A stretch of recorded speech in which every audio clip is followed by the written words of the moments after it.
take the mic here and for the purpose of a couple of minutes. Thank you, Mr. Chairman. Before we start, I would like to introduce and to give our prayer today. I'm a youth pastor in my district, Mr. Joshua Ricard, and to lead us in prayer today.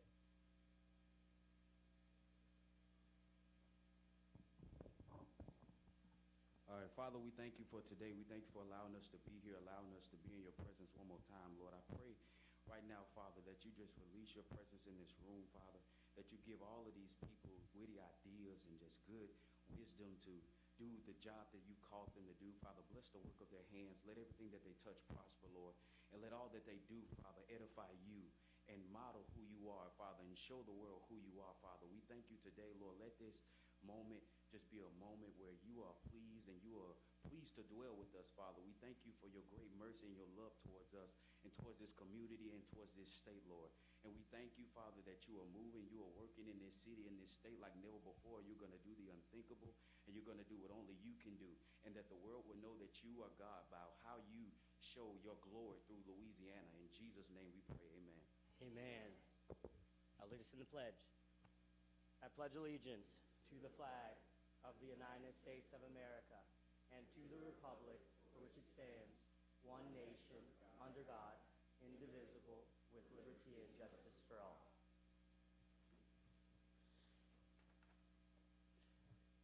Today is a historic day, a commemoration of the end of slavery, which is a day when black communities honor our past, present, and our future.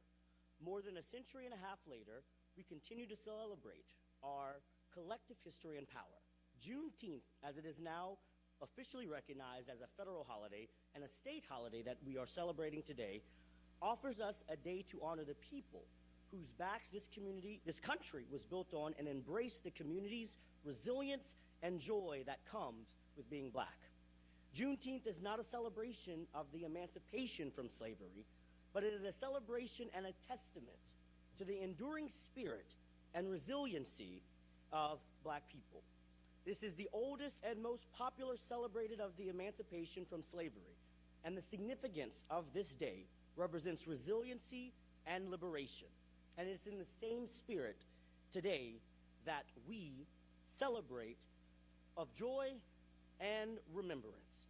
True recognition of Juneteenth requires us to reckon with the shameful legacy of slavery, systematic racism, but it is also a reminder of the power of truth-telling. As we celebrate this holiday, we must commit to resisting all attempts to rewrite history, but knowing that there is joy and unity in bringing people together to celebrate our freedom and our equality and this nation. Mr. Chairman and my colleagues, it's my honor today to have a Blaze Youth Ministry, which is also in my district, to lead us in a song. I pass it to the youth choir.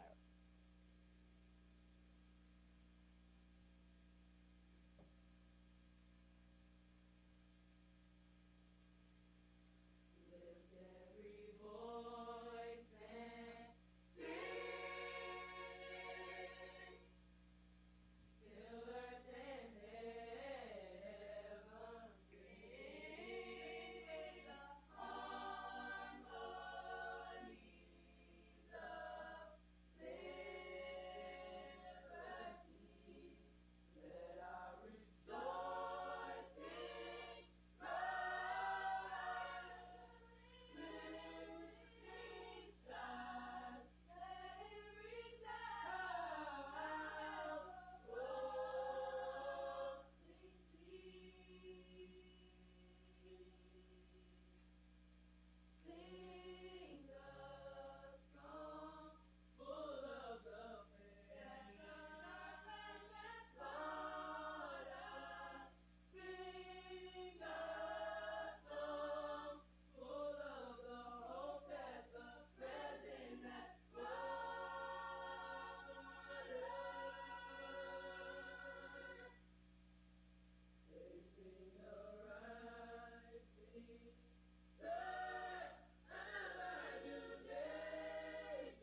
you, Commissioner Lewis. Y'all can be seated.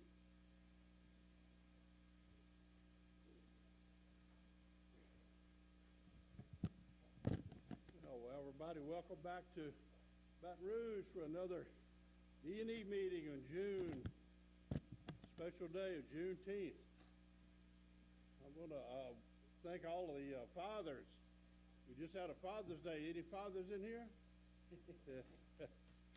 And thanks most of all to the most special father of all, the father of this world, the creator. And I've got something special to share with everyone.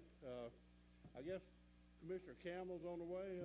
He is on the way. I talked to him. He said to go ahead and start, but he should be here shortly. Okay, with Commissioner Campbell's permission, we'll get started too. Today is another special day for me, for my family personally. This is my daddy's birthday today, and he was born in 1915. He would be 109 if he was living today. I wish he was still here. And I've got a little something that I said about my dad over the years, and I'd like to repeat it to you. When I was 4 years old, my dad can do anything. 7 years old, my dad knows a lot. 9 years old, my father does not know quite everything. When I was 12, oh well, naturally father does not know that either. When I was 14, oh father, he's hopelessly old-fashioned. When I was 21, oh that man, he is out of date. When I was 25 years old, he knows a little bit about it, but not much. When I was 30, what I said about my dad, I must find out what Dad thinks about it. When I was 35, before we decide, we will get Dad's idea first.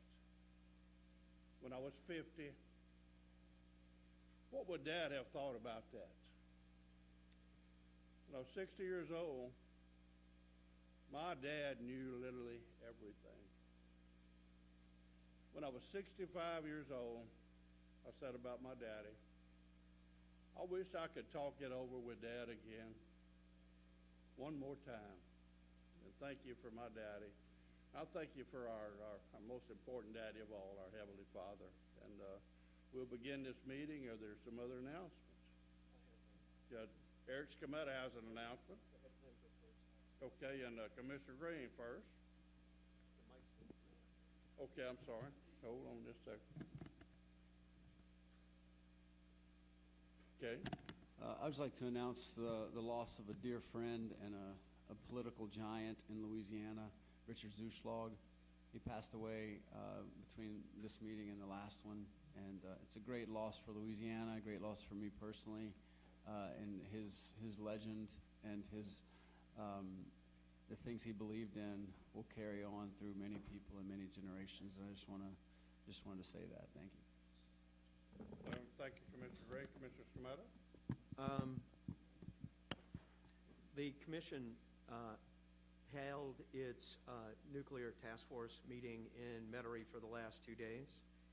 We had approximately, I believe we had in excess of 58 attendees with experts from quite literally every arm of the nuclear industry, and also from the Louisiana development industry and from the utility industries from around the country. Plus, we had a number of people attend. It was an extreme success.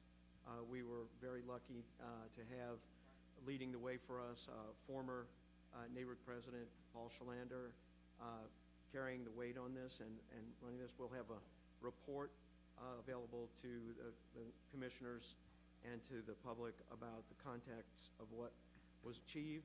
We are continuing forward on it down the road with the next step, which will probably engage about how mechanisms of finance, federal regulatory modifications, et cetera, can take place. But Louisiana leads the way and on advanced nuclear, and it was a super success. And Also additional comment from what Commissioner French just said to, memento mori, that, death awaits us all, and we just have to remember we do the best we can do while we're here, and Yeah. remember what was the pathway that was explained to us by our fathers, and we do the best we can in the meantime. Thank you. I want to recognize a special attendee today, a former FERC Commissioner, Tony Clark. Tony, where are you? There you go, Tony. Thank you for coming. We appreciate your service and sacrifice. Okay. Mr. Chairman, I may say, I think we were looking up, and I think Mr. Clark beats me as the youngest ever elected commissioner by like 2 years. So, Wow. so he holds. I may hold the title in Louisiana, but I think Mr. Clark holds the title in the United States. Well, thanks to both of you. Thanks to both of you for serving in your youth so early. Oh, thank you. Do we have some other announcements? Staff doesn't have any announcements. Just Okay. one, just a reminder, we made the change a couple of years ago that we used to not have a meeting in August, but due to schedules, we shifted that to July, so we won't be meeting until August. Obviously, though, if there's anything that's time pressing, emergency, we have the ability to call a meeting. So we will see y'all again in August in Baton Rouge, if all things work well. All right, thank you. For no other announcements, Ms. Catherine Bowman, we'll move right into the exhibit number 2. Yes, sir. It's docket number T37118. It's the Commission versus NOLA moving on an alleged violation of revised statute 45161 through 180.1 by engaging in activities related to moving household goods prior to complying with the requirements of revised statute 45164E and General Order dated March 16, 2021, and for failure to comply with the requirements of General Order dated April 3, 2008, as amended. It's a discussion and possible vote on a recommendation of the ALJ. Staff conducted an investigation into NOLA moving and determined that the company was not registered with the Commission but was advertising services as an intrastate household goods mover. Staff issued a citation on February 29th of 2024 directing NOLA moving to appear at a hearing which was delivered to the address of NOLA moving's registered agent via certified mail. NOLA moving did not appear at the hearing and present a defense. Staff requested that NOLA moving be found guilty of violating the revised statutes by engaging in activities related to moving household goods prior to complying with the revised statutes in the 2021 Commission General Order, be found guilty of violating the 2008 General Order as amended, and be fined $1,000 and required to pay a $25 citation fee. Revised statute 45164E1 provides that intrastate movers of household goods must obtain authority from the Commission prior to engaging in activities related to moving household goods. The Commission's 2021 General Order establishes specific regulations governing household good movers. At the hearing, Commission staff proved that the company violated the revised statutes and the Commission's General Order by holding itself out as an intrastate household goods moving company without first having obtained a Commission authority. Based on the evidence admitted at the hearing in this matter, the ALJ recommends that the Commission issue an order finding that 1, NOLA moving is found guilty of violating revised statute 45164E1, the Commission's General Order dated March 16, 2021, and the Commission's General Order dated April 3, 2008, as amended. And that pursuant to revised statute 45171, the Commission's General Order dated March 16, 2021, and the Commission's General Order August 21st of 2008, NOLA moving is fined $1,000. And pursuant to the Commission's General Order dated June 7, 2006, NOLA moving is assessed a $25 citation fee. We have a motion. Motion to accept staff's recommendation. Motion by Commissioner Lewis, seconded by Commissioner Campbell. Is there any discussion or opposition? Hearing number 2 is passed. And before we go to 3, let me make a quick announcement. We have a resolution on the passing of our brother Zeke, Paul Zemery, and I think we're going to ask Noel Darcy to deliver that. Yes, Do you sir. have the? We have it, it's right here. Remember back after Paul's passing, we had said we would get one framed for Miss Martha. We also have one for the law library to commemorate naming that after him. I'll actually hold it up for everyone to see. It came out wonderful. We have it here for them to pick it up and bring it back. Can we get Noel to come up? We'll take a picture. Get it on record. Is Noel here? There he is. Okay. I apologize. We try to get the word out. It's supposed to be a casual meeting, and all you guys can take your ties off. It's being proper. Okay.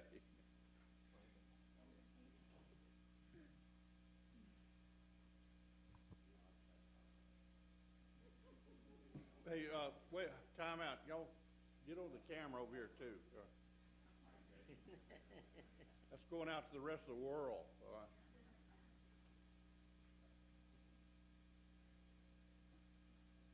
Let me, I've got a question while we're talking about the camera and our meeting. It's been brought to my attention that people who are watching watching this live at home are not getting to see the prayer and the pledge. Is there some rule of when we're supposed to start this meeting or not?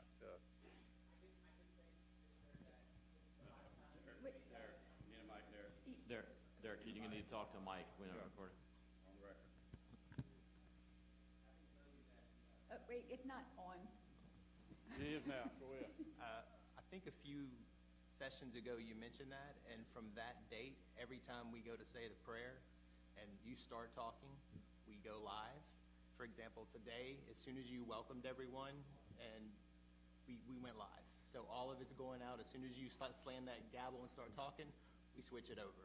So all this beautiful music was live. Oh, That's correct, yes, great. sir. Okay, thank you. No And problem. Very much. if it wasn't, we're blaming Jerry. All right, well, let's move on to Exhibit 3 if we don't have any other interruptions. Yes, sir. Exhibit number 3 is docket number I-36503. It's 1803 Electric Cooperatives 2022 request to initiate an integrated resource planning process pursuant to General Order Corrected dated April 20th, 2012. It's a discussion and possible vote on staff's report and recommendation. On August 5th of 2022, 1803 submitted a request to the commission to initiate its IRP process with several parties intervening. At the first stakeholder meeting, 1803 presented its IRP data assumptions materials, and stakeholders then filed written comments on those assumptions.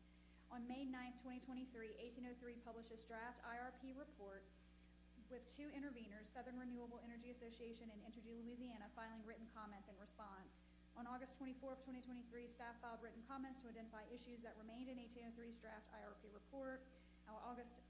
October 11th, 23, 1803 filed its final IRP report and associated appendices, and one intervener, Entergy, filed comments in response thereto. On February 1st of 2024, staff filed its report and recommendation on 1803's final report. And in that report and recommendation, staff noted several concerns in 1803's final IRP report involving transparency, use of up-to-date and timely information, and development of insights that 1803's own methodology supports. Despite these concerns, staff concluded that 1803 did meet the obligations under the Commission's IRP order requirements, and therefore staff recommends that the Commission acknowledge 1803's final IRP report as having complied with the order. The acknowledgement of the final IRP does not constitute the Commission's approval of 1803's IRP or any specific resource decision made therein. Staff recommends that the Commission acknowledge 1803's final IRP report complying with the IRP order. Okay, Chairman recognizes Commissioner Lewis. Yes, thank you, Mr. Chairman. I have a few questions for staff and then maybe a question for 1803.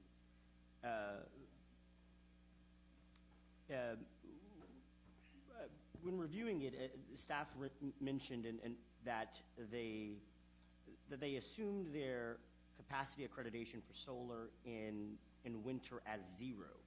And I'm curious that we know the market evolves, and so it can't certainly be 0. Is that staff's understanding or position? Commissioner Justin Bell on behalf of Commission staff. That's a technical question I want to punt over to our consultant, Mr. Morrow here. So 1803, they assumed 0% winter capacity accreditation for the solar, and that was an assumption, and that was one item we identified as a concern, because the capacity accreditation of solar is based on the MISO standard, which vary seasonally, and so 0% is different from that standard. Thank you. I mean, because that was something that, as I was reviewing it, that really concerned me, and as we were looking at it. I mean, I think one of the other questions that I have for you, Mr. Morrow, while I have you, is I was unsure, and it was not clear to me if 1803 considered the least cost portfolio, which I think is a basic requirement of the IRP rules. And so what was your analysis of the scenario they chose in their IRP? So the least cost plan was the reference plan that they said. It was the least cost plan, but they did not specify that that was the least cost plan. And so that was the concern, was that even though it was the least cost plan, they didn't specifically say it was the least cost plan. They mentioned the other plans, the other scenarios, and mentioned those, but they did not specify that this is our least cost plan. Thank you. Could I have a representative from 1803 for a few questions?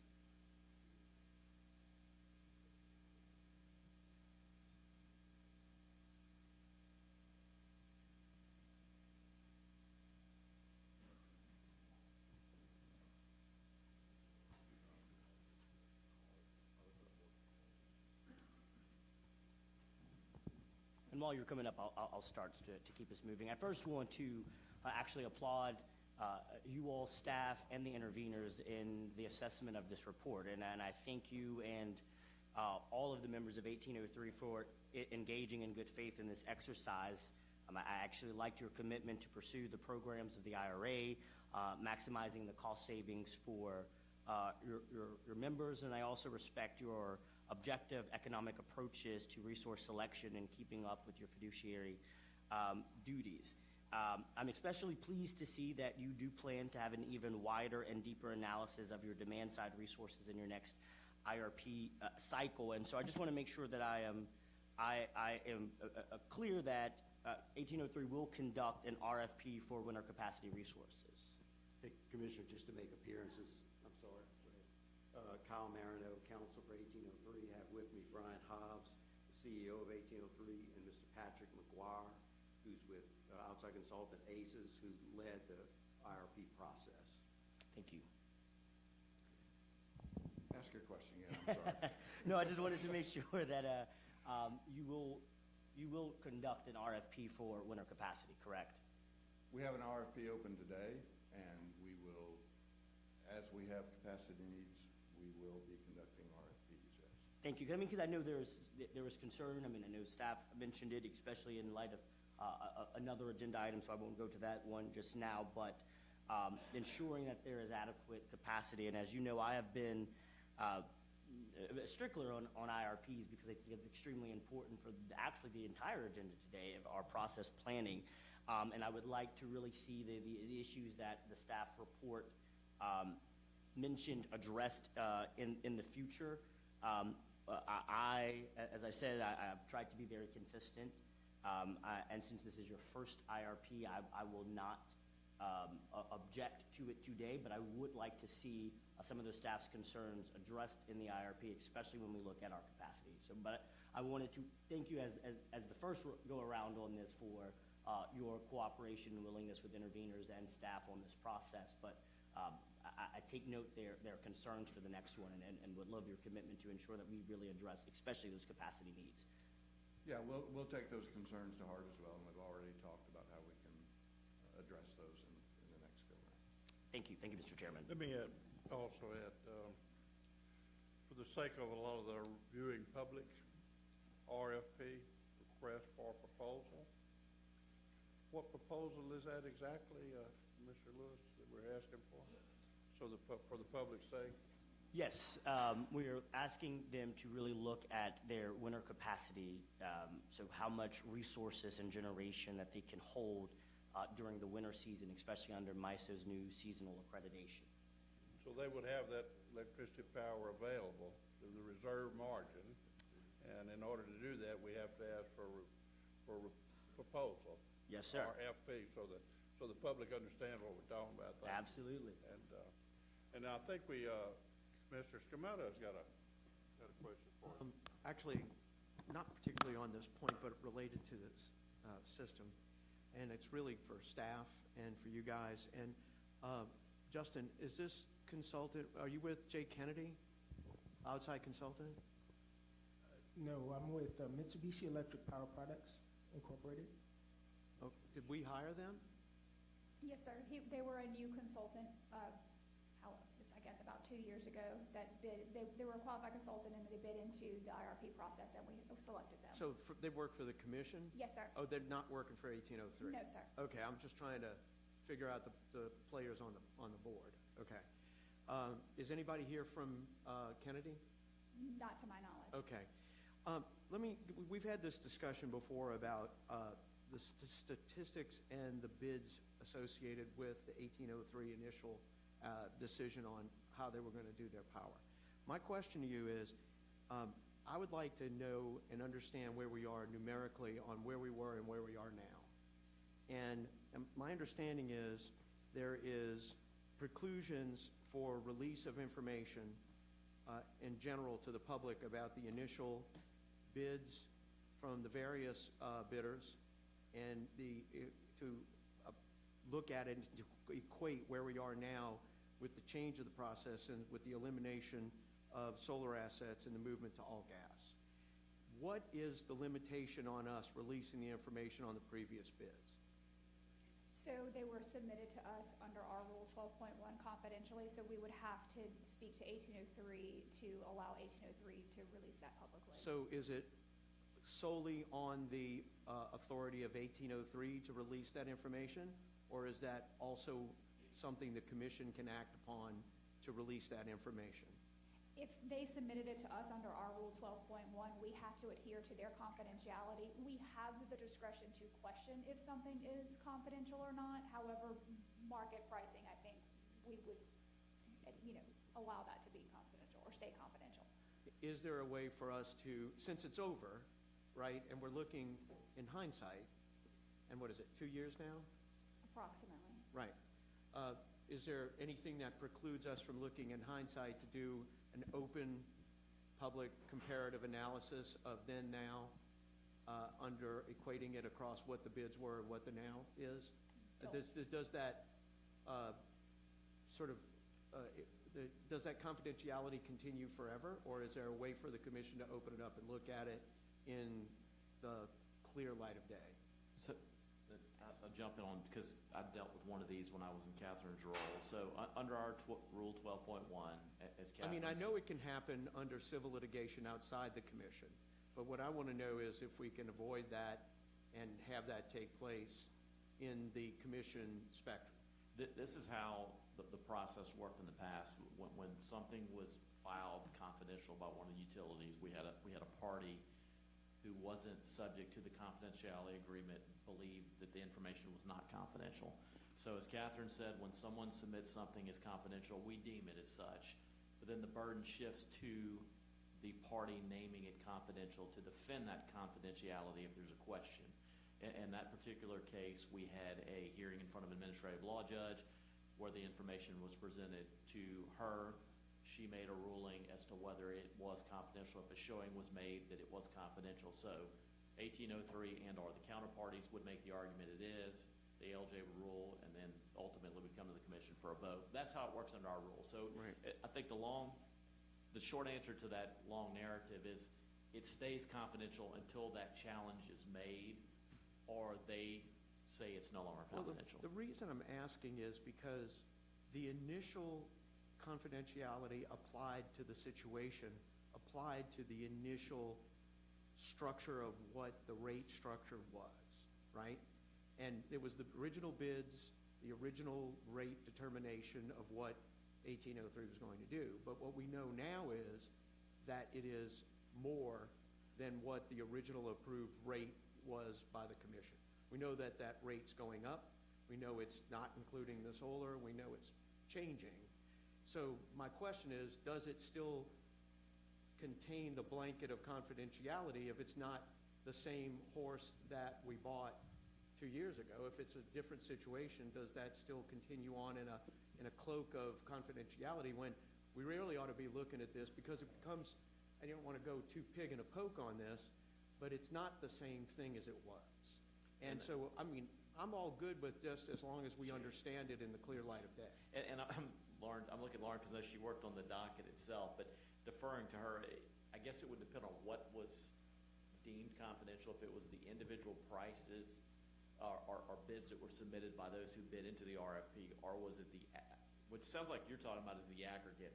What ultimate costs will the customer bear as a result of the portfolio compared to other I'll be portfolio very clear options? about what I'm about. Sure. What I'm about is that we were told what a price was going to be for the members of the co-op. And now, that's not the price. It's significantly higher than what the price was. And what I'd like to know is what that was against the other bidders. Gotcha. To make a determination of, was this a bait and switch inadvertently? Because they got obviously jammed up by people who made promises to them on what they could deliver.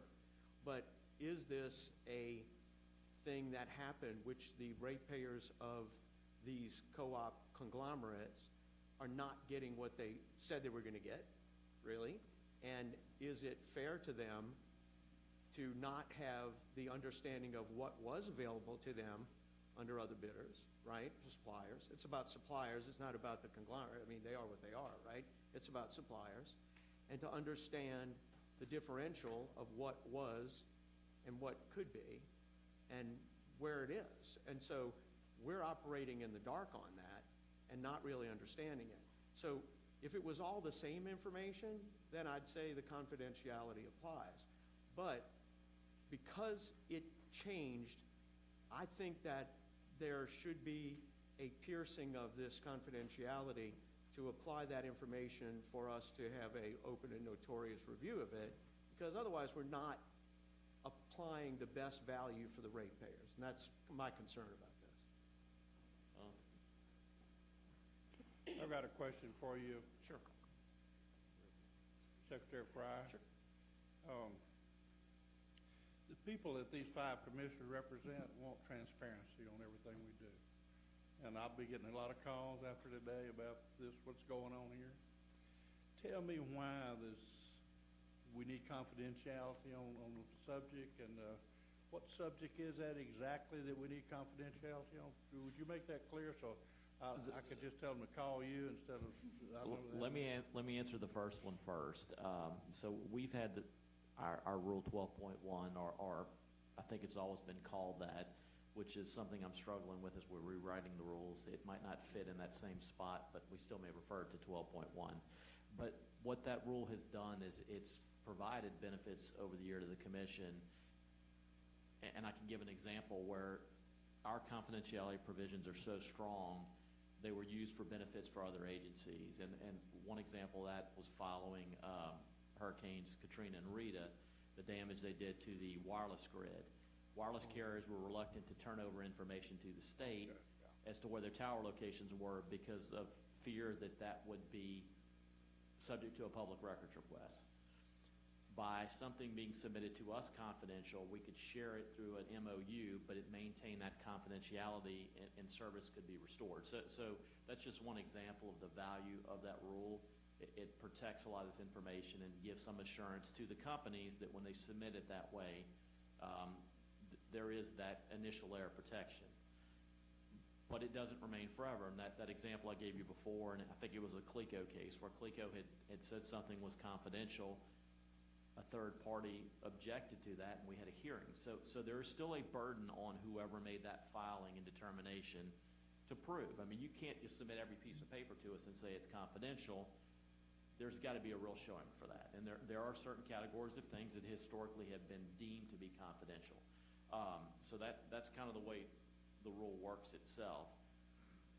The second part is, to Commissioner Scrometa's questions, is that data still, if it's market-sensitive data, and that was the reason why it was determined to be confidential, the market has changed. So is it still market-sensitive data or not?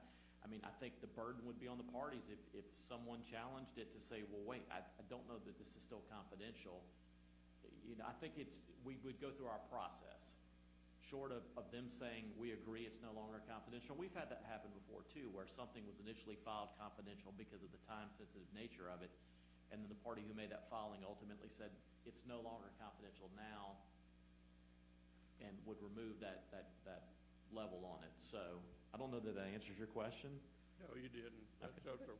And also a component to add on top of that, it is 1803's privileged information that they're providing to us to do an analysis of their request for proposal process for generation. The companies bidding into that process for that generation also deem that information confidential to the, because it's a competitive bid at that Yeah. point. So to start saying we're going to go through a competitive process and have it be confidential, but then down the road it may not be confidential, that could hamper some competitive process along the way. So it's just something we need to, I absolutely hear what you're saying, Commissioner Scarmetta. I think we need to, So we're bidding it again? I mean, effectively, we're bidding again. What they originally had no longer exists, right? And so we're bidding it again. I mean, is that technically what we're doing? well, they do have an open RFP right now, but I don't But that's for believe- something that was not it's separate. completed in the original statement of what they were going to have, right? It's filling the gap. It's filling a gap, it's a Right, replacement. so the gap that was not completed as part of what they demonstrated to the commission they were going to have at a certain price, right? But everything else, is there. It's the gap of incompletion, I guess, for a better way of putting it. It's the unfulfilled element of the contract, right? So that's going to be the difference of where it was and where it's going to be. So is this something that we're limited until such time as it's completed to do a review? I mean, at some point, the confidentiality has to be lifted, right? Because it's over.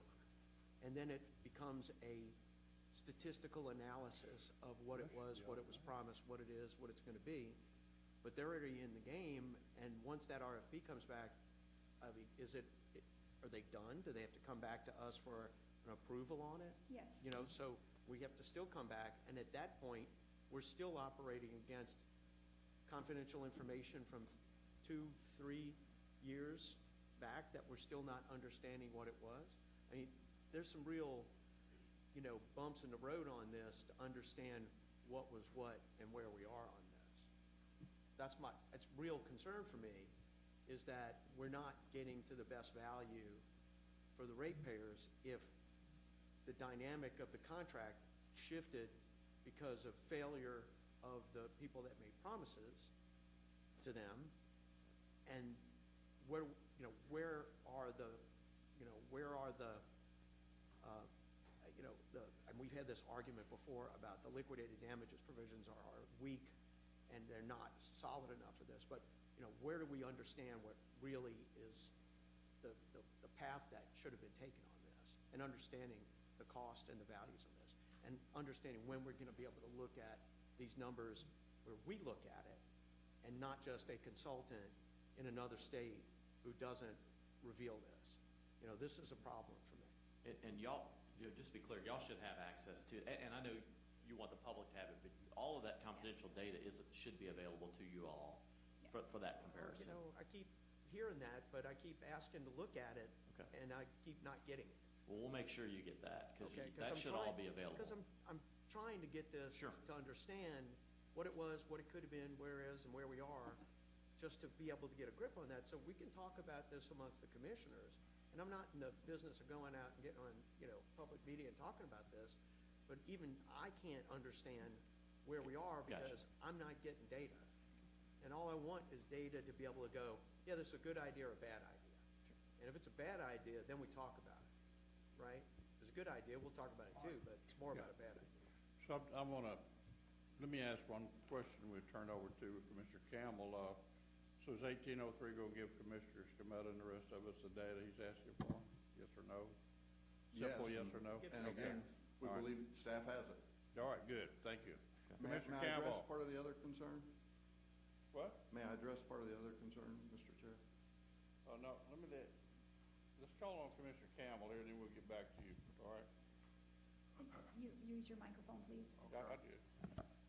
What basically we're doing today is rehashing whether or not y'all all exist. Some people never thought you all exist. Now they want to know, and in all due respect to Mr. Scarmetta, he wants to know some facts, get them to him. I've asked, continue to ask, now y'all made big promises that you were going to be 20% cheaper. You remember that? Everybody was clapping. Now we don't think it's going to be 20% cheaper, but we do think it is going to be cheaper. Yeah, and for the record, you haven't failed. You think you're gonna be able to operate. And just for the record, Northeast, if anybody gives a damn, Northeast is, the cheapest utility in the state of Louisiana right now. They're about 9 cents, 9.9 cents, compared to average of about, 12. So, I wanna give you a chance to do your job. And I'm not gonna ask for this and that and the other. But y'all do have, some big promises. I voted for your promises. You assured me that you could obtain the power. Only people who were against you were the three IOUs. They were against this because they sold you electricity. They didn't want to lose a big customer. That was basically it. But you told the people, about 1 million people in Louisiana, that's about how many is on the co-ops. Now, you told them that it would be cheaper. We were all happy. And you got big shoes to fill. And so make sure that you can get, first, number one, you can supply the electricity and make sure it's cheaper than you would have been if you'd have been on the same course that you have been. So I'm fine, but I've got some questions, and y'all made some big promises, so you better live up to them. That's all I got to say. Okay, now it's your turn. Okay, go ahead. A couple of quick points. The portfolio that was approved in January 22, so almost 2.5 years ago, is still intact with one exception, and that is the 100 megawatt solar project that we terminated. And that's been discussed with the commission. Where was that? Where was it located? You remember? Yes, Mer Rouge, up North Louisiana. Yeah, they're building that now. Yep, it's still being built. You know, it's, Mr. Chairman, just for the record, I went up there, it's a big deal. The people, I never tell you this, but the people are building it are very rude. I told them who I was, and the guy was in there that was running the program. I sat out there 20 minutes, and he never would put his head out the door and say, hello, goodbye, you know what? And that's right up there. And I just said, look, I want to introduce myself and said, I'm interested. I went through them. He never offered anything. So whoever that company is in Mer Rouge, they don't give a damn about the Public Service Commission. At that time, I was the chairman. I said, hey, man, I'd like to go over your program, you know. He doesn't have time to talk to you. I said, okay, I got the picture. So whoever's a Mer Rouge guy, if anybody can send him any signals up there, tell him he's very rude, arrogant, and that all I did want to do was say hello to him. But I mean, he sent me a message from some nice lady, stuck her head up the door and said he didn't have time to talk to you. So, okay, I got the picture. I left. So if you're not dealing with them, you might be a good idea. And we're not at this point. The other point I want to make is, when we were going through certification, which was in the 2020 timeframe, 2020-21 timeframe, we ran the RFP, and at that time, the proposal that we accepted was 20% lower cost on the wholesale power supply, just the power supply. Transmission and everything is all the same cost. So on the wholesale power cost was 20% lower than the next lowest bid. Again, that portfolio is intact today, but for the one project, the 100 megawatt project. The other big change is MISO going to seasonal construct, which increased everybody's winter capacity obligations. We are acquiring the capacity to meet that obligation. Our load didn't change. So to the extent we have to add more capacity to serve the same load, cost will go up. And we've been very open in saying that. However, it's going up for everybody. So the relative position stays essentially the same. Which means that you think, if you're saying, what you just got through saying, what I think you just got through saying, you're still gonna be considerably cheaper than the old way you were doing business? Is it as much as 20%? Because that's what you were 2 and 3 years ago. So here's the difficulty with that. We were in 2021 projecting 2025 and 2026 costs on our portfolio and on the next lowest bid. That next lowest bid would have suffered those same kinds of changes. It limited how much capacity was available in it. So if you needed more capacity, like with the construct or even significant load growth, you were exposed to market prices for that. Market prices for capacity have more than tripled in that time frame. So we'd have similar exposure there. It's really difficult to go back to 2021, take that proposal and forecast it up to this date.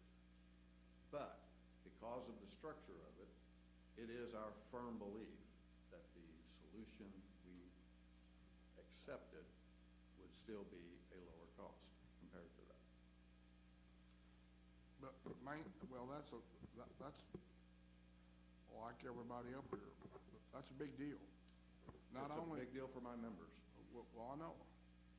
I got the picture, but that's what y'all sold. That's what made me, two things made me vote for it. Two things. We can handle it. We can give you the electricity. It will be stable. It won't be off on one day and this, that, and the other. And it's going to be cheap, considerably cheaper. So it better be both.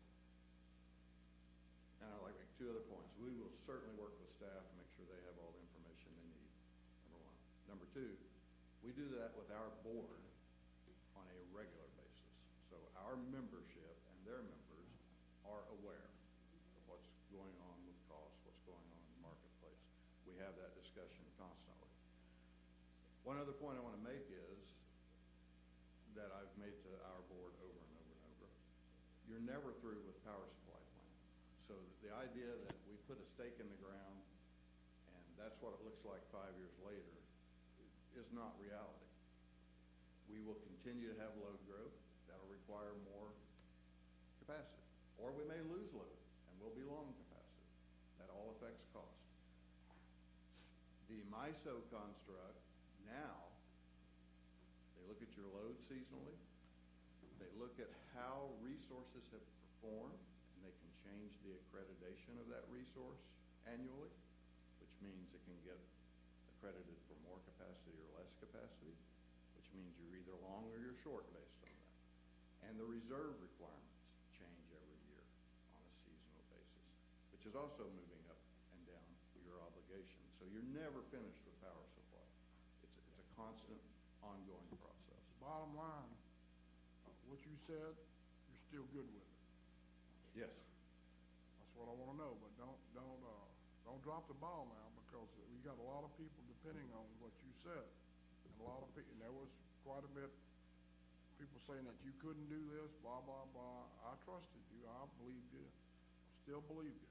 But you got a lot of people out there, and this July, it's going to be 115 degrees or whatever it is. They got to have electricity. And if you can deliver the electricity like you said you could at a lower price, that's wonderful. But if you can't, it won't be wonderful. Understood. Okay, thank you. Mr. Lewis?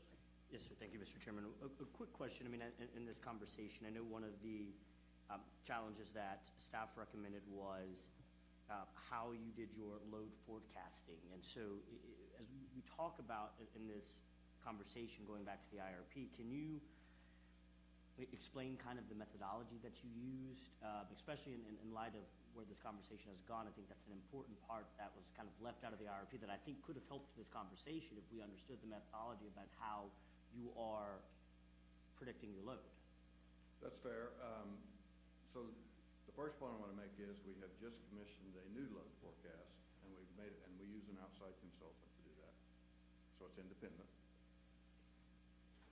And we've made sure one of their deliverables is to very clearly describe and define the methodology so that we can include it in future IRPs. took that comment to heart. We'll improve upon it. The methodology basically is, though, that consultant works with each of our member cooperatives. They look at historical load. They ask them a number of questions about what is going on in their member base. Are there changes that you're aware of that are coming down the pike? They weather normalize that forecast, and then based on that input and their forecast models, develop the load forecast. So it's really ground up.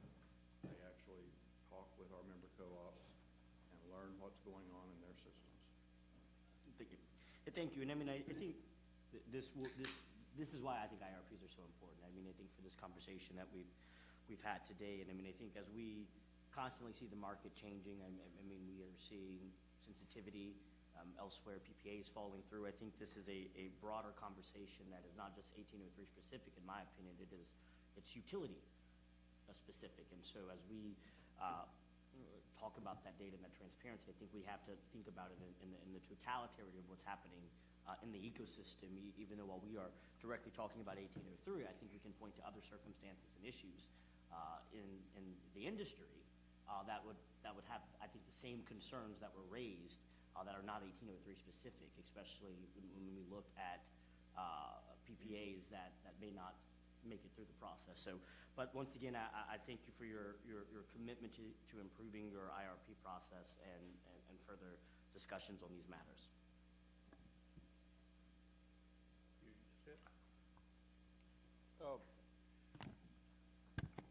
Secretary Fry, I have another question.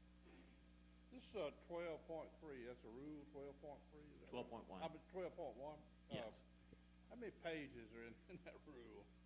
It's about a paragraph. Oh, my, one paragraph, really? One paragraph. Wow. The whole rule is longer, but it's one part of our rules of practice procedure. I usually have them with me. I don't have it right now, but I can look it up and read it to you. No, It's I fairly just would short. like to maybe highlight it on our webpage. Sure. If somebody wants to pull it up, so I can just tell them, look at 12.3. If that doesn't give them the answer, then they can call me back, you know. And it essentially basically refers to things as trade secret, proprietary, confidential, and designated that way as part of the filing. All right. Well, for the sake of those 100 phone calls I'll get next week, it's a lot easier if we can get some of it nailed down today. So just a couple of points here. What caused this problem is MISO upgraded the reserve margin, right? Is that right? Yes or no? Give me yes or no? That is part of it. It's not all of it. Oh, okay. Well, that's close. All right. So reserve margin means that we need more electricity power than we predict to have in a hot summer or a cold winter. You used to have one reserve margin for the whole year. Now we see that we're having some problems with the winter, and so we have a winter margin and we have a summer margin. And in America, our winter margins are higher now, quite a bit higher than our summer margins. So since we're in the South, we're not running into that problem like they are up north as far as having that reserve margin. Ours is July and August, keeping electricity going, right? It actually isn't. We're a winter peaking system. I assume most of the utilities here in southern Louisiana probably are. Our largest peaks are in the winter period. Right. With MISO, we're part of MISO. That's 15 states, all of Central America, the central states. And so MISO has made this rule for all 15 states for these reserve margins, right? And so that has affected your ability to perform your own 1803. So I just want to make sure the public understood that. And so MISO is one of the reasons we're here today talking about this, in their reserve margin. Okay.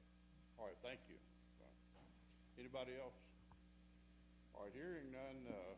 So we will entertain a motion to accept staff's recommendation that we acknowledge 1803's IRP. And I would, Commissioner Campbell recommends that we accept the staff's recommendation. Is there a second? Second. Second by Commissioner Lewis. Seeing no other opposition, this is passed, so we'll move on to the next one. Thank you. And, oh, perfect, Brian, you signed a card. Exhibit number 4, thank you, is docket number R35462. This is the Commission's rulemaking to research and evaluate customer-centered options for all electric customer classes as well as other regulatory environments. It's a discussion and possible vote on a final Phase 1 report with the final recommendations and proposed final rules. The proceeding was initiated through a notice of proceeding issued by the Commission on January 9th, 2020, after a directive from Commissioner Green. Staff was directed to research customer-centered options for all electric utility customers and to recommend a plan for how to ensure those customers are the focus in Louisiana. The docket was also designed to consider any proposals not already being addressed in other dockets, as well as other options that may mitigate increased rates for Louisiana ratepayers. The notice of proceeding was published in the Commission's official bulletin, and 30 stakeholders intervened. Throughout staff's research and discovery process, staff noted that the docket would be handled in 3 phases. Staff previously issued a first Phase 1 report and a second Phase 1 report wherein staff sought comments on its allocation of topics and its proposed rules. Having received comments to its first 2 Phase 1 reports and fully considered the input from all parties, staff issued its final Phase 1 report with final recommendations and proposed final rules on June 7, 2024. In that report, staff determined that in Phase 2, staff will analyze LUG's proposal for an enhanced CHP options and energy displacement sleeve PPAs, and that Phase 3 will be left to consider full market restructuring and LUG's industrial customer market option. Staff proposed that the Commission adopt the following final rules from its final Phase 1 report. Annual reporting obligations for electric utilities, periodic reporting of utility companies' outside attorney and consultant expenses, renewable energy credit values, sleeve purchase power agreements, and additionally, staff recommends that the Commission direct all utilities to submit a filing for Commission consideration to update their tariffs with green tariff option rate schedules subject to conditions, decline to make revisions to the general order dated September 19, 2019, which promulgated the Commission's distributed generation rules, decline to make the policy decision requested by Distributed Sun without precluding future applications for consideration by the Commission, and decline to make the policy decision requested by Together Louisiana without precluding future applications for consideration by the Commission. Staff recommends that the Commission accept staff's final Phase 1 report with final recommendations and proposed final rules filed into the record on June 7, 2024. Oh, I don't think so. Motion to accept staff recommendation, and I want to thank Lauren and all the staff, Lane, and all that worked so hard on this for so many years. We started in 2019. It's been a very heavy lift, and I'm very appreciative. Look forward to a robust discussion, but thank you for working so hard on this. And a motion to accept staff recommendation. motion by Commissioner Scametta, second by the Chairman. Motion by Commissioner Green. I'm sorry. The buttons are different, huh? Oh, yes, okay. Motion by Commissioner Green to accept staff recommendation on exhibit number 4, second by Chairman. And then we have a question and discussion by Commissioner Scametta. Thank you. Actually, I'd like to invite to the table some folks. I'd like to invite representatives. We probably need some chairs. Invite representatives from Entergy. I'd like to invite representatives, I guess, from Brad Mittendorf, Randy Young, Lane Sissing, and I guess Entergy representatives, whoever they'd like to come up. And I guess he already thought he was coming up anyway. And just I was going to throw something on the floor to see if they'd fight over it, so. housekeeping items, if you haven't filled out a yellow card, please do. I got 2 Rottweilers. I usually just throw a squeaky toy on the floor and see what Attorneys, you may happens. sign the clipboard, and please introduce yourself before speaking. Yeah, we, Oh, and also make sure you hit the button and you get your green light before you go. yeah. We'll have more folks coming up periodically to tag in at some point, right? SWEPCO is invited too. I think they can pick whoever they want to come up, and CLECO, if they want to come up at some point, they can tag in as they'd like to. The reason I've asked the variety of folks to come up here is because we've had some extensive discussions in private about this particular issue, and I wanted to express my concerns about this, and I think that there's various differential concerns about this. And a lot of it is because of what it's called, because it's being, the nomenclature and, identifying this as a customer-centered option, and then it's being told, well, that's not what it really is. It's more about developing a project that is satisfying the needs of the industrial users to provide conceptual green energy to satisfy the needs of their customers in Europe, that to build their products with the use of renewable energy profiles, particularly in this case for Shell oil, right?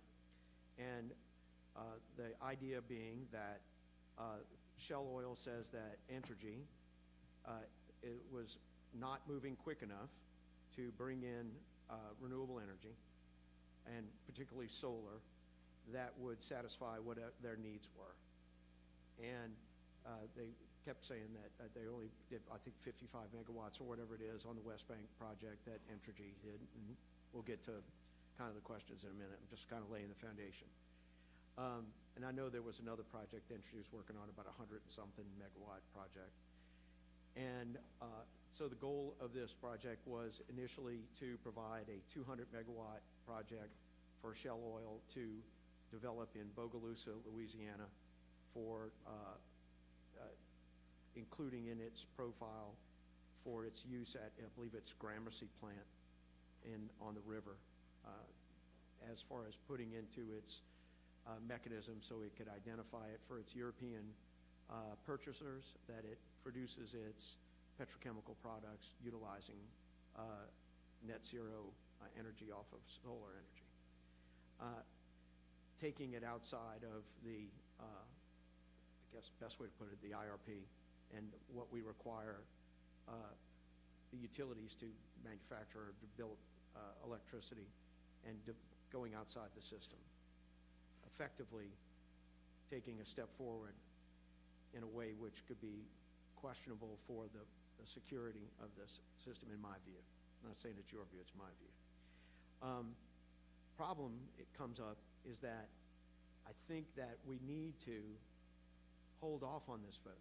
We may vote on it down the road, but I think we need to take a quick pause on this. And this is where the questions I'm going to be asking you, Randy, and you, Brad, is that, and also Entergy, is that and I guess all the commissioners read this article, that within the last few days, there was a press release that Entergy and NextEra have agreed to, I guess the best simple way of saying it, co-venture on a 4,500 more or less megawatt solar investment in the Entergy corporate footprint. I think Louisiana is going to get more than 2,200 megawatts of that solar, is I think is a reasonable statement, which would offset the need for going into this project, which would provide more than enough electrons into the green resources for the industrial use, and they would be able to equate and provide for the industrial consumers, the foreign consumers, to look at their equation about developmental projects for the oil industry, and without the need to potentially disrupt how cost calculations go on the residential consumers of Louisiana, of which I do think there could be a real impact on this. So I'm going to start asking a couple questions. So Lane, the question is for you, so you can get a microphone. Lane, I know you were the consultant on this, and really the question is, had you known about the Entergy and NextEra volume of solar energy that was going to be coming in under their co-plan, how would that have affected your analysis on what you would look at under this particular docket item? Sure. I guess I would start by saying that I still really don't know, and so what the exact plan is. The impetus behind why staff was able to support this was that there was a stated need, as you've well laid out, that these industrial customers needed access to these amounts of solar capacity and energy that was not going to be able to be filled through Entergy's processes in a timely fashion. And so what we did was structure a mechanism that mirrored Entergy's own green tariff. That was what we based it on, to allow an expedited path for those large industrial customers to be able to perhaps have access to this needed solar for economic development reasons. What I can tell you is that when that announcement came out, I was unaware of exactly what that meant in terms of that need for speed, so to speak. And so as I sit here today, it very well could change things. If Entergy was able to now say, well, wait a minute, we were going to move at a certain pace that would not have allowed the Shells and the other large industrials to get access to the capacity they needed, then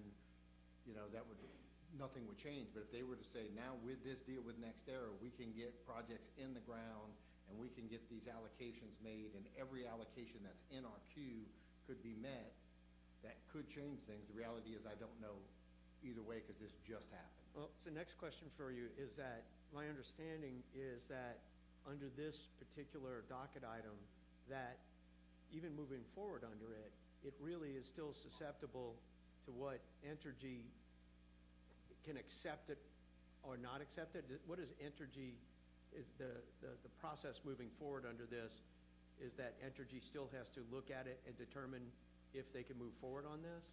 That is correct. So the way we structured this was that Entergy's form, PPA, the same one they use for their own projects, would be the basis. And it's not just Entergy, to be clear. It's all utilities. Right. But to answer your question directly, Entergy is using a PPA form in its own green tariffs. So the goal would be, it would be the same type of agreement. Entergy would enter into a PPA just like they do in their green tariff. And they would have a level of control to make sure that ratepayers were protected on the terms and conditions of a PPA.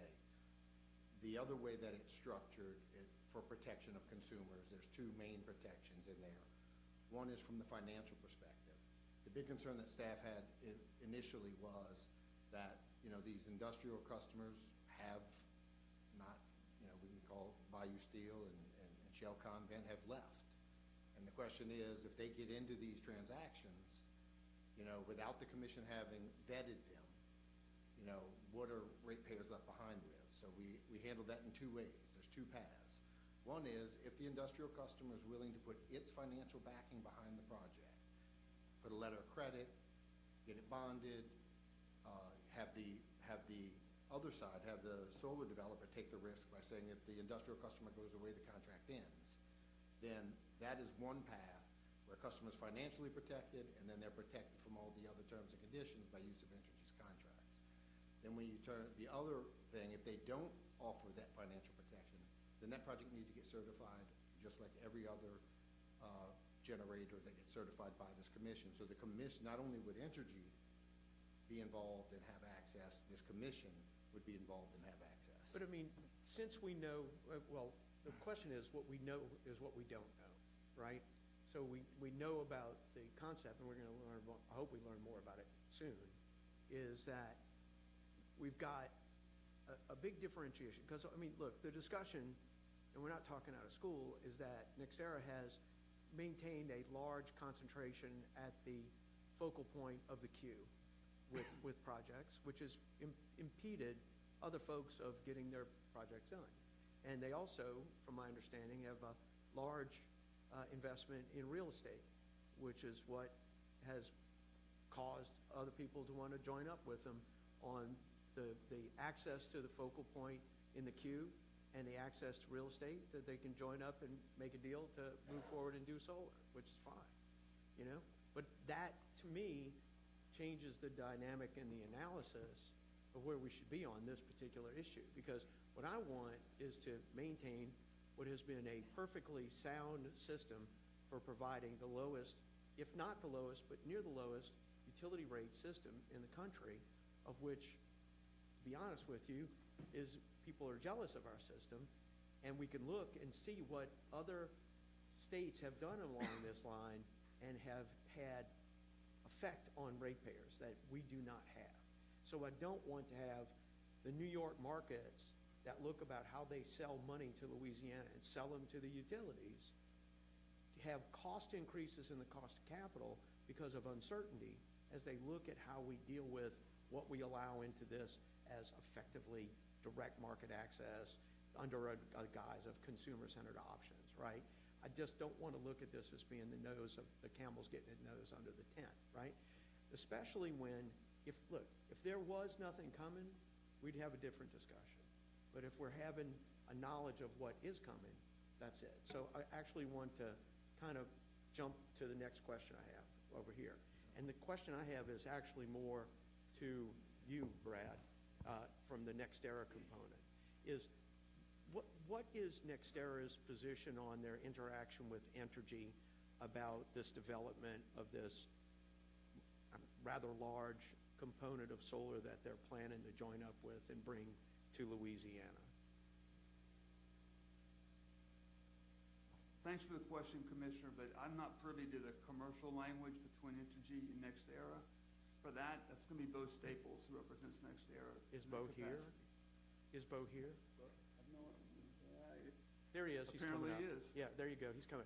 But, I mean, you're aware of the concept, not to the commercial I saw language? the press release. That was about it? Bo, you want to come up? So, that's fine. And, Bo, you heard the question, huh? Yes, sir. Yeah, so, I mean, you can tell us more about what sort of the general plan is?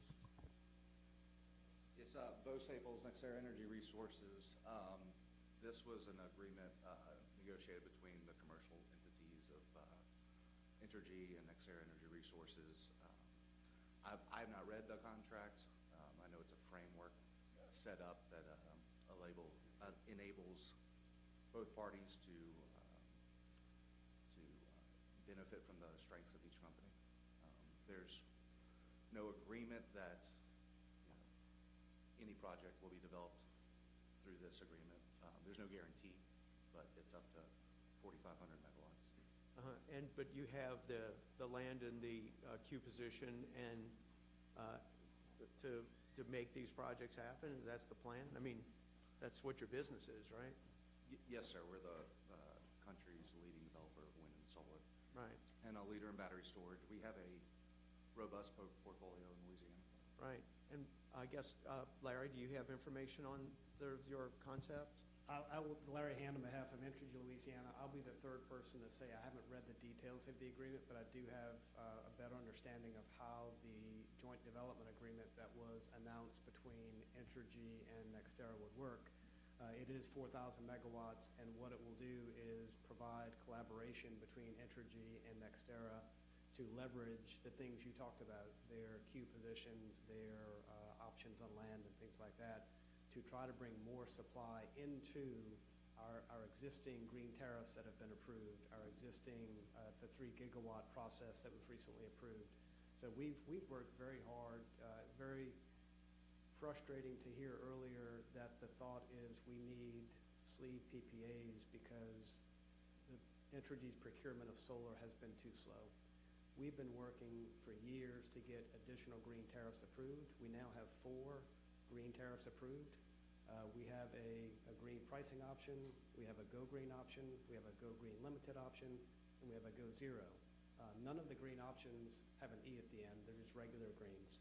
But we have so many of those that we've now built up an approved mechanism approved by you that will, once we get the supply into it, once we get, if it's NextEra's projects, if it's Invenergy, Desri, whoever is the best option for our customers, we now have the ability from a regulatory framework to get those done quickly. And so I don't see a need for a sleeve PPA today. NextEra may not win. They're gonna have the opportunity to bid into these procurements. We hope they win. We hope we can get as many resources as we need. But that JDA doesn't give them, an inside track. They still have to compete and win against everybody else. We have, between all the tariffs that have been approved, there's about 3,500 megawatts of solar capability. We don't have it contracted yet because we have to do the procurements.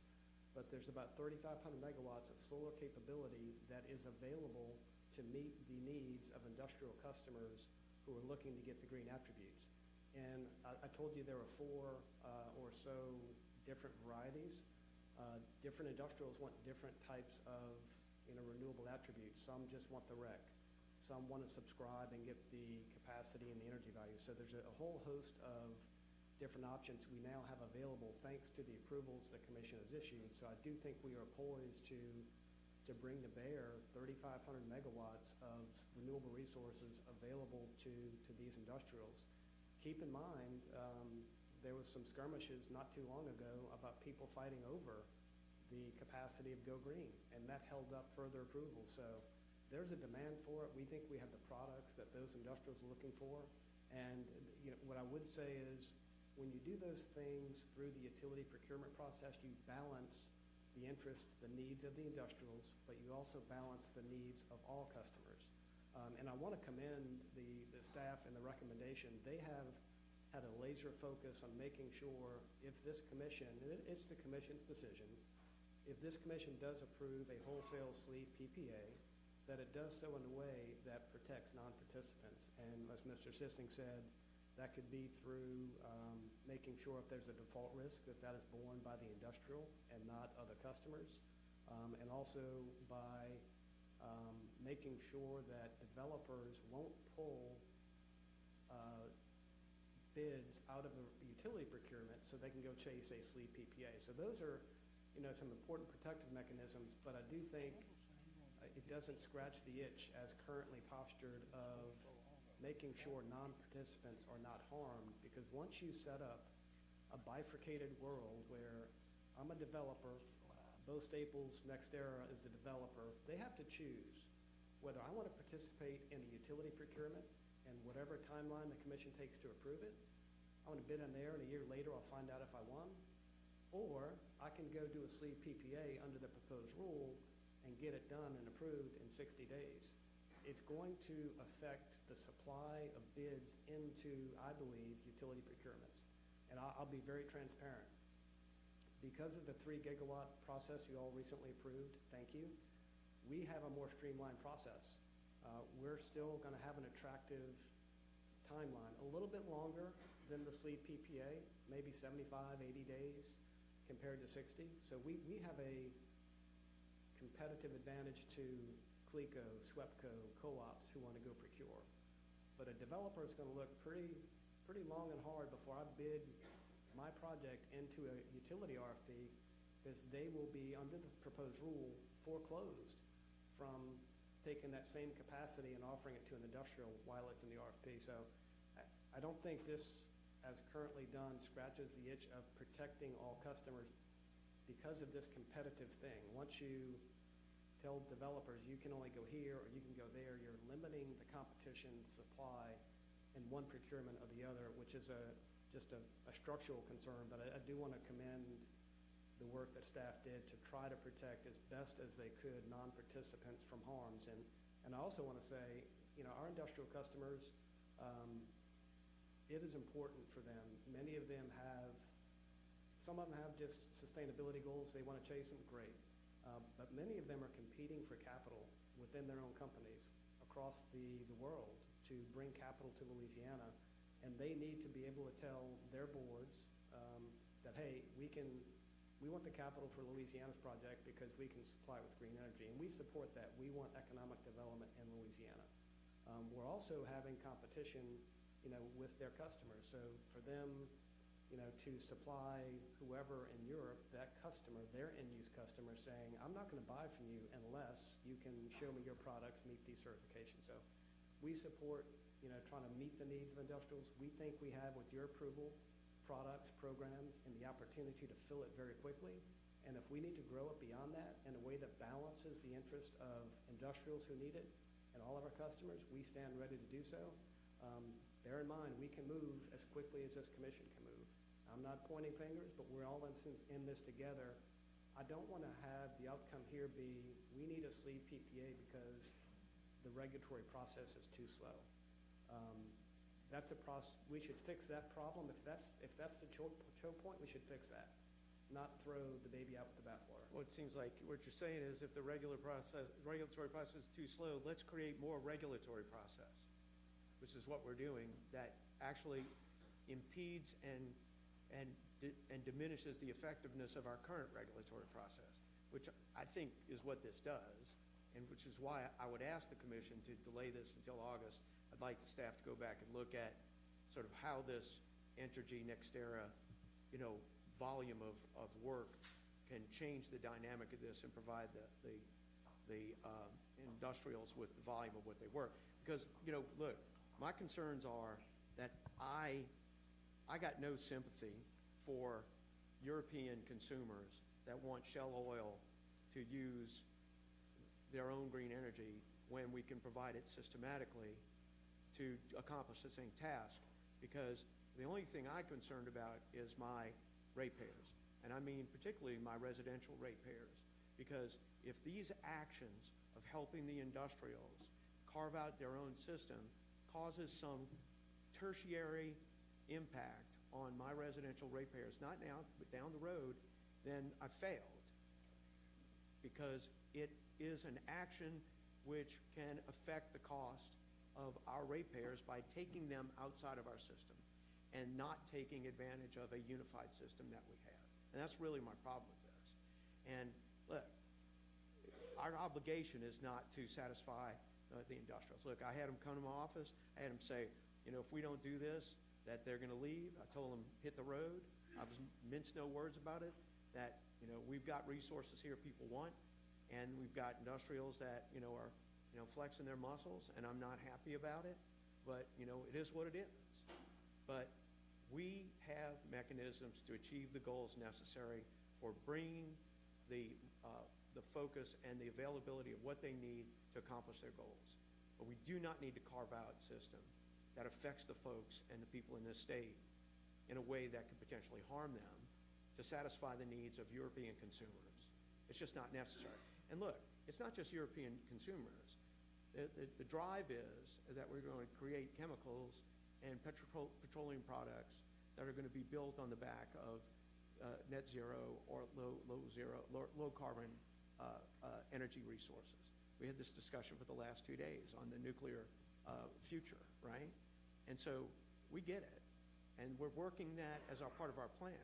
But a part of our plan is not to carve out special interest elements on this. Everybody floats on a rising tide.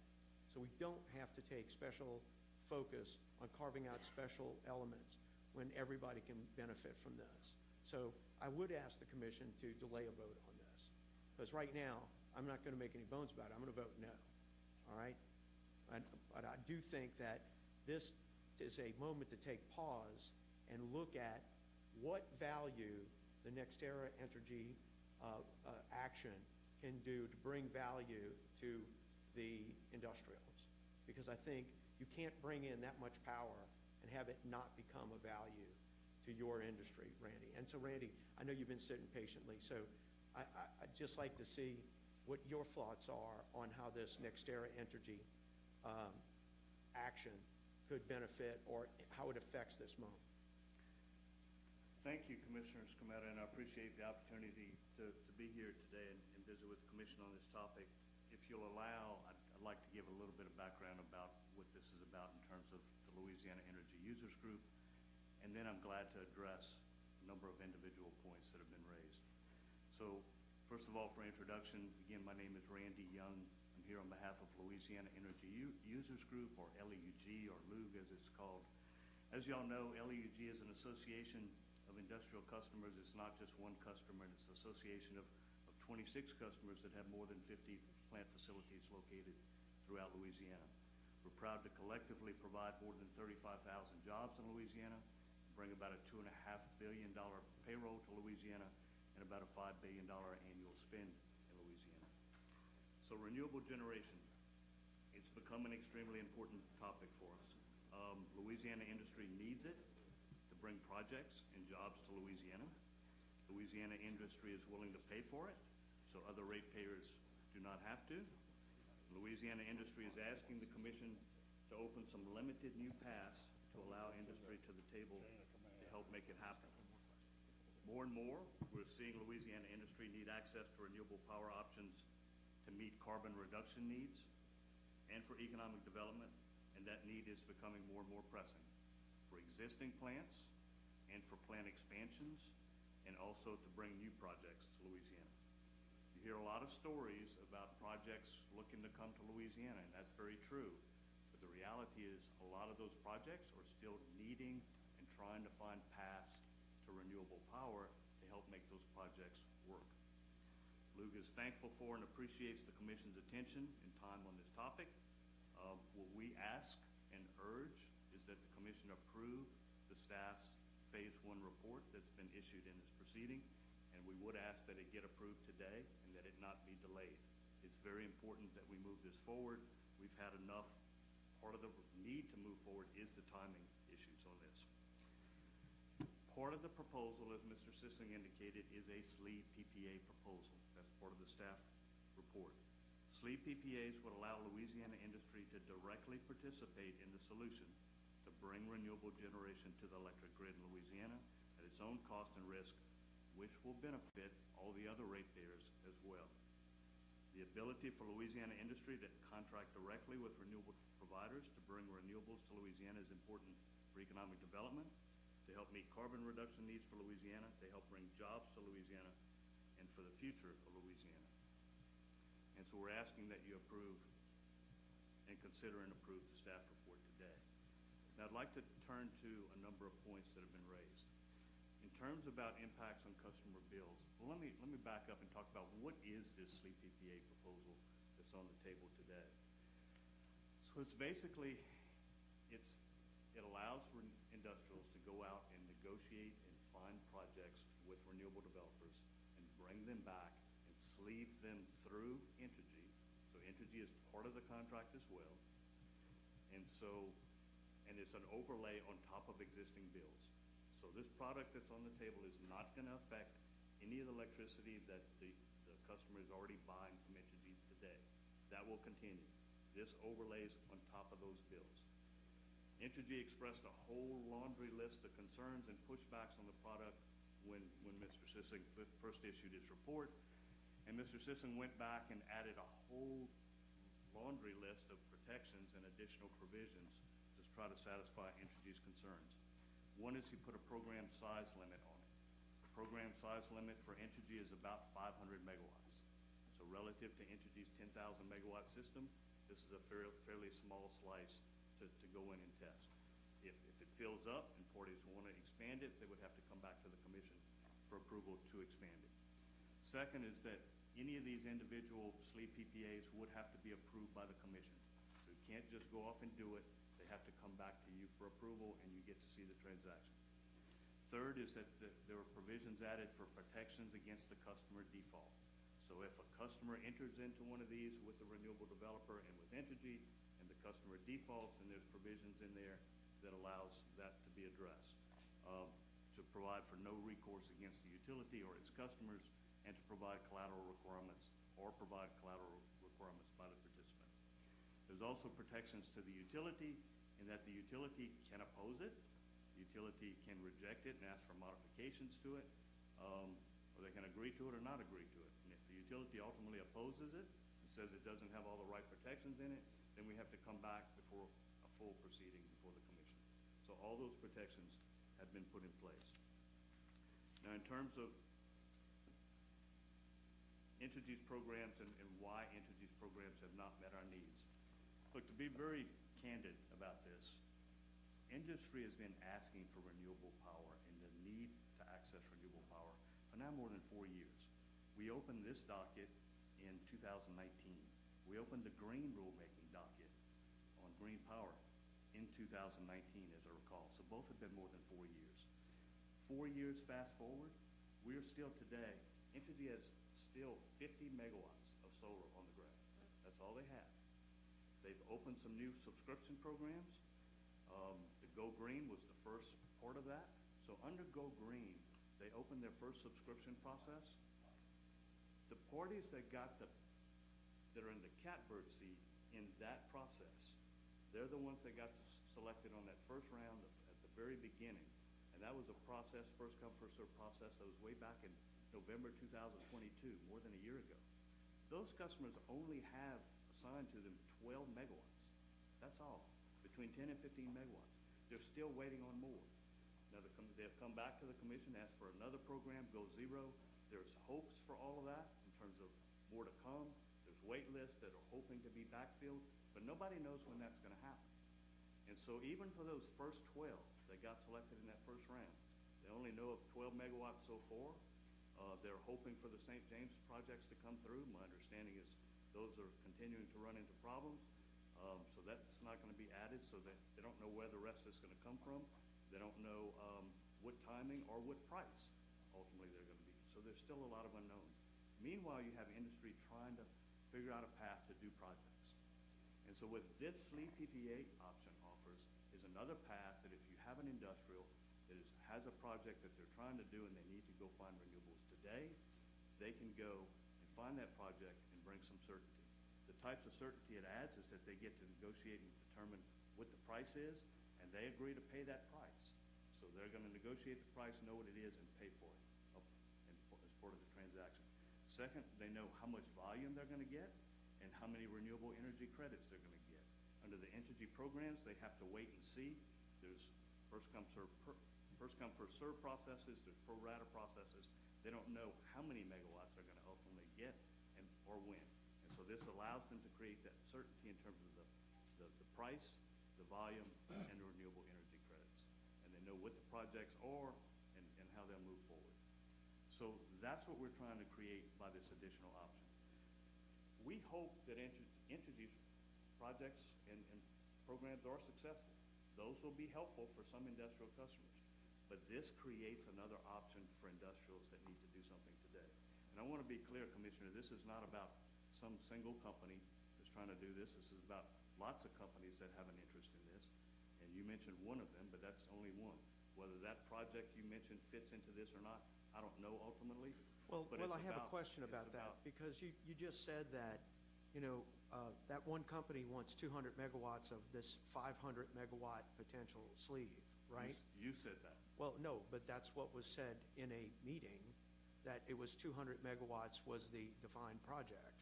So that company having a project was mentioned and talked about. Whether or not it fits into this program or not, Commissioner, I don't know. Right, but it also said that there was a remaining 300 megawatt balance of potential, and I asked how that was going to be divided up. And you talked about, just now, about, potential division, and there was no real clear purpose or method of understanding how the other industrials were going to, divide that up or attack it. And that seems to be a regular question mark about how that's going to take place. I'm glad to address that, Commissioner. So as part of the questions that Entergy raised and was critical of Mr. Sisson's first round, Mr. Sisson came back and added some provisions to that effect. So if, to the extent customers want to participate in this 500 megawatt SLE PPA program, they will have to come not just raising their hand and saying, I want to participate, but they will have to come with an actual transaction and say, here's my transaction, please add me to the list. And so it has to be pretty far along on the way to be able to qualify for that list. So the program that Mr. Sisson has put forward does have that process for customers to come forward with actual proposals and get on that list. And when it fills up, it fills up. Question. Yeah, and then I'll One more? Just, Okay. Mr. Bryce, Okay. I know you're up here and wanted to Bryce just is, ask, I know Tom Bryce from SWEPCO, wanted to get your 2 cents on this. I know that SWEPCO had some questions about it. Yes, sir. Thank you, Commissioner, and thank you, Mr. Chairman, for the opportunity to speak this morning on this important topic. So this commission has been very supportive of generation diversification for our company for a long, long time. And an important element of that is dispatchability. Having said that, this commission recently has approved about 1,800 megawatts of renewable resources for SWEPCO. And through that approval, we offer to all of our industrial, residential, and commercial customers many options for satisfying their green tariffs and green requirements. We offer a 1-year REC program at a fixed price, a 10-year REC program at a fixed price, with numerous options that they can meet their needs. That's a policy that this commission has been supportive of for our utility, and we very much appreciate that. But those options are there for our customers today. The issue that I see with the proposal is that we, the utility, will have to stand ready to serve that load regardless of that fact.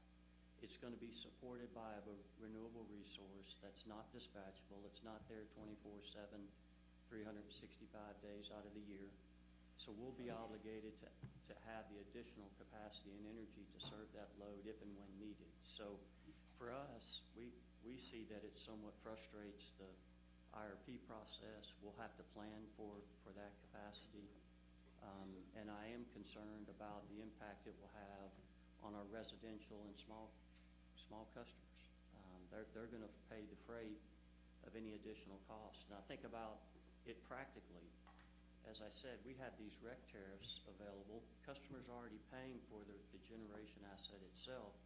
They can pay a nominal fee to qualify their usage as green and meet those requirements. Yet, in this scenario, you're talking about adding a second set of generation to satisfy that same objective. So I think it'd be inefficient from a cost standpoint, and more than likely in the end, the small customers will end up paying some of the freight. You address that? Commissioner Campbell?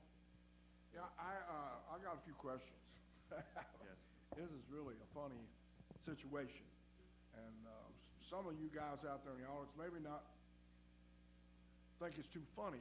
If you work for a big company, you wouldn't think it's too funny. But I think it's funny as hell. When I got here in 2007, there wasn't one commissioner that believed in climate change. Not one. And we had speeches. Oh, that's crazy. That's nuts. We don't need to do anything. Now everybody's got their religion, even the big companies. They want to go green. They got to go green. They didn't want to go green when we could have gone green for a hell of a lot cheaper. But it's the neat thing to talk about now. That's true. I remember, it reminds me a whole lot of the tobacco companies. You remember those people who said cigarettes don't hurt anybody? And they were really nice people. All they did was inject more nicotine to get people more hooked on cigarettes. Remember that? Doesn't hurt anybody. And then we got this guy named Rex Tillerson. Y'all remember him, Rex Tillerson? He's in your group, isn't he? Exxon, he's in your group? Yes, Commissioner. Good. Well, the head of Exxon, Mr. Tillerson, did everything he could do to stop climate change. He did studies, and he actually told his people, shut up about that. Deny it. Don't bring it up. That's what Exxon and Chevron and Shell and all those companies did. Deny. And it worked. When I ran for the United States Senate 7 years ago, there was 12 of us. They asked that. Does anybody believe in global warming? Out of 12, I was the only one that said, yeah. Hell, no, that's terrible. It's just an overreach. There's no such thing as it. Now, everybody's got the religion today, even the big companies. They want the tax breaks, though. We give them the tax break. Well, it might not be so bad. We might want to take a look at it. Might be all right. So now we're looking at it. Let me ask you something. Mr. You're for this proposal. You looked at it. You work for us, and you're for it. Yeah, we developed this proposal to build in as many protections as we could and believe that it would accomplish the goals of allowing, at a limited level, 500 megawatts of industrials to access these at an expedited level. Yeah. You know, I was at Clico's deal. You might have heard. I might have told y'all. I was up at Clico's. Man. Every politician was there. The governor was there. Senator Cassidy was there, front row. Carbon capture. Government's going to pay for it, of course, but it's wonderful. You know, and I asked this question, and I said, I'm confused, and I'm going to ask you, I'm confused. There was somebody, I forgot his damn name. Al. Who was it? Al. Oh, Al Gore. 20 years ago, he told you about this, right? But he was a nut, right? Everybody made fun of him. He invented the internet, all crazy. You had 20 of the most outstanding scientists in the world saying you had global warming, and everybody was against it. So now we all got the religion. We want it. We want to clean it up, but we want the government to pay for it, by the way, taxpayers. So anyway, it just troubles me that you have to go through these when you know things are right and you have big companies that deny it for the bottom line.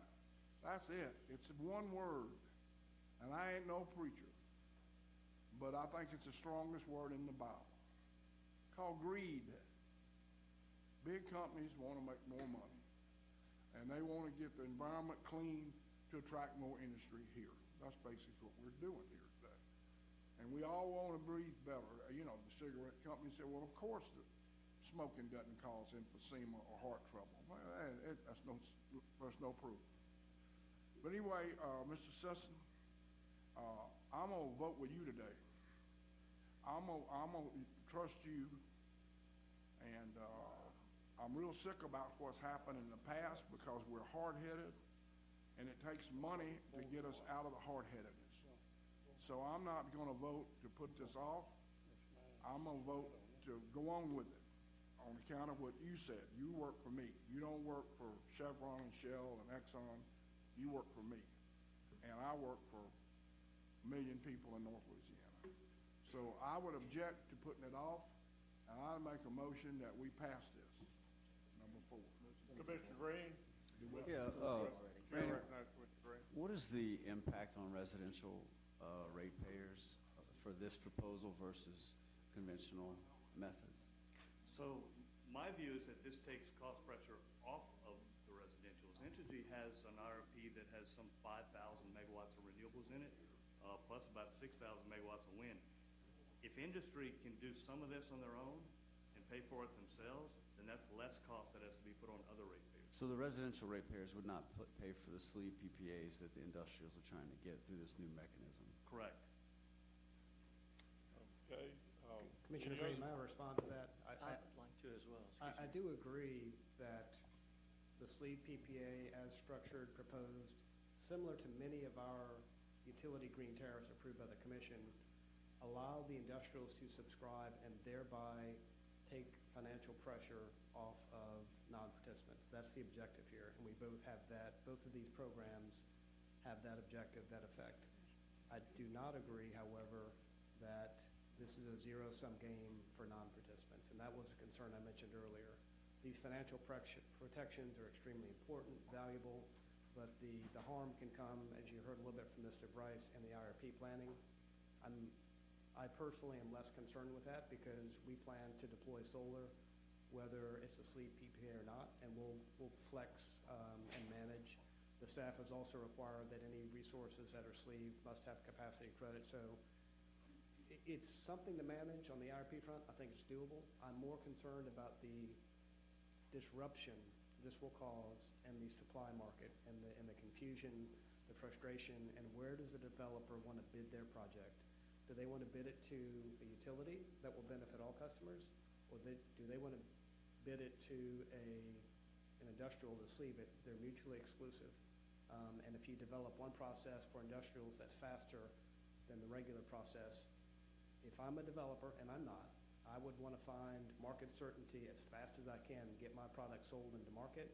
And it feels to me, and again, I'm not in the development space, I can't swear to it, but it feels like that process that's poised for the sleeve PPAs could be faster than many traditional utility procurements, and it could steer supply away from all customers. So I do think that could be, don't know it today, that could be a harm to non-participants, and I think that should be, if this rule is approved, and I can count to 3 pretty good, see where this is going, it would be helpful if the commission clarified that before it votes to approve a sleeve PPA, there's a required showing by the industrial who's advocating for it or the staff to prove up that if the commission approves that sleeve PPA, there will not be a financial harm or a reliability harm to non-participants.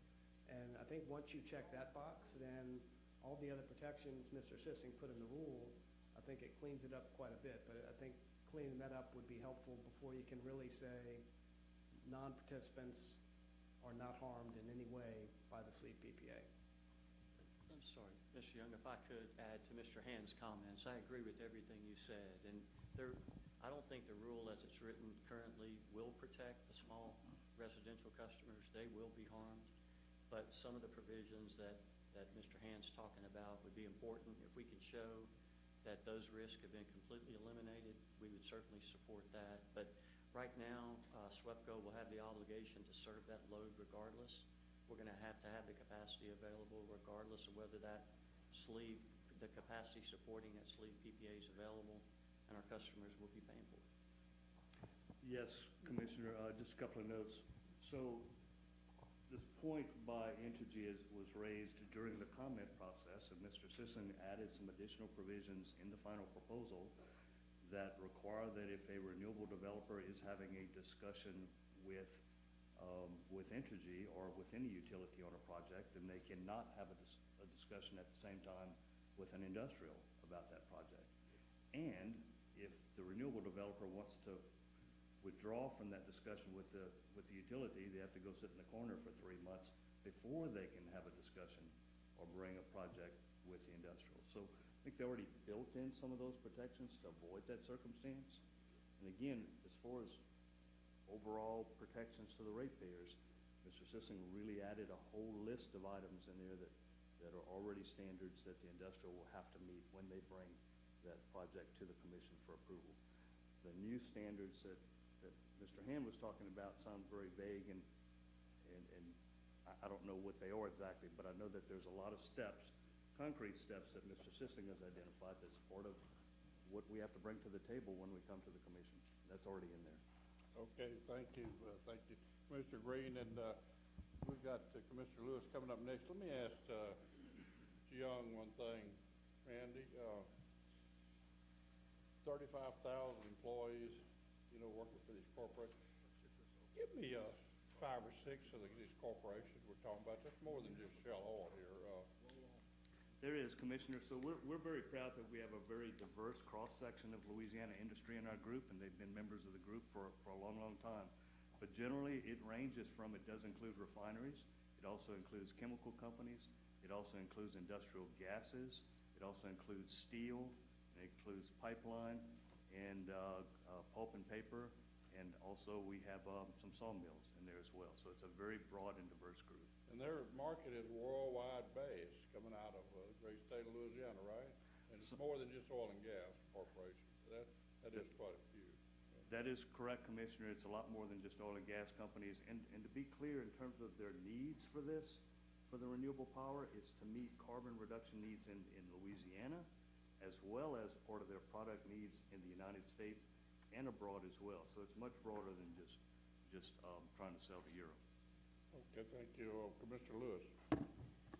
Thank you, Mr. Chairman. And before I get to the conversation that we're on sleep PPAs, I just want to highlight some of the other portions why I support this Phase 1 staff report. I mean, I think one thing should not get lost about the annual reporting obligation. We have recently heard multiple times that our constituents want to understand the rate changes, bill impact, how many customers are low income, and this requirement in this rule today, I think, is extremely important to ensuring that this commission becomes more transparent and showcasing what it does.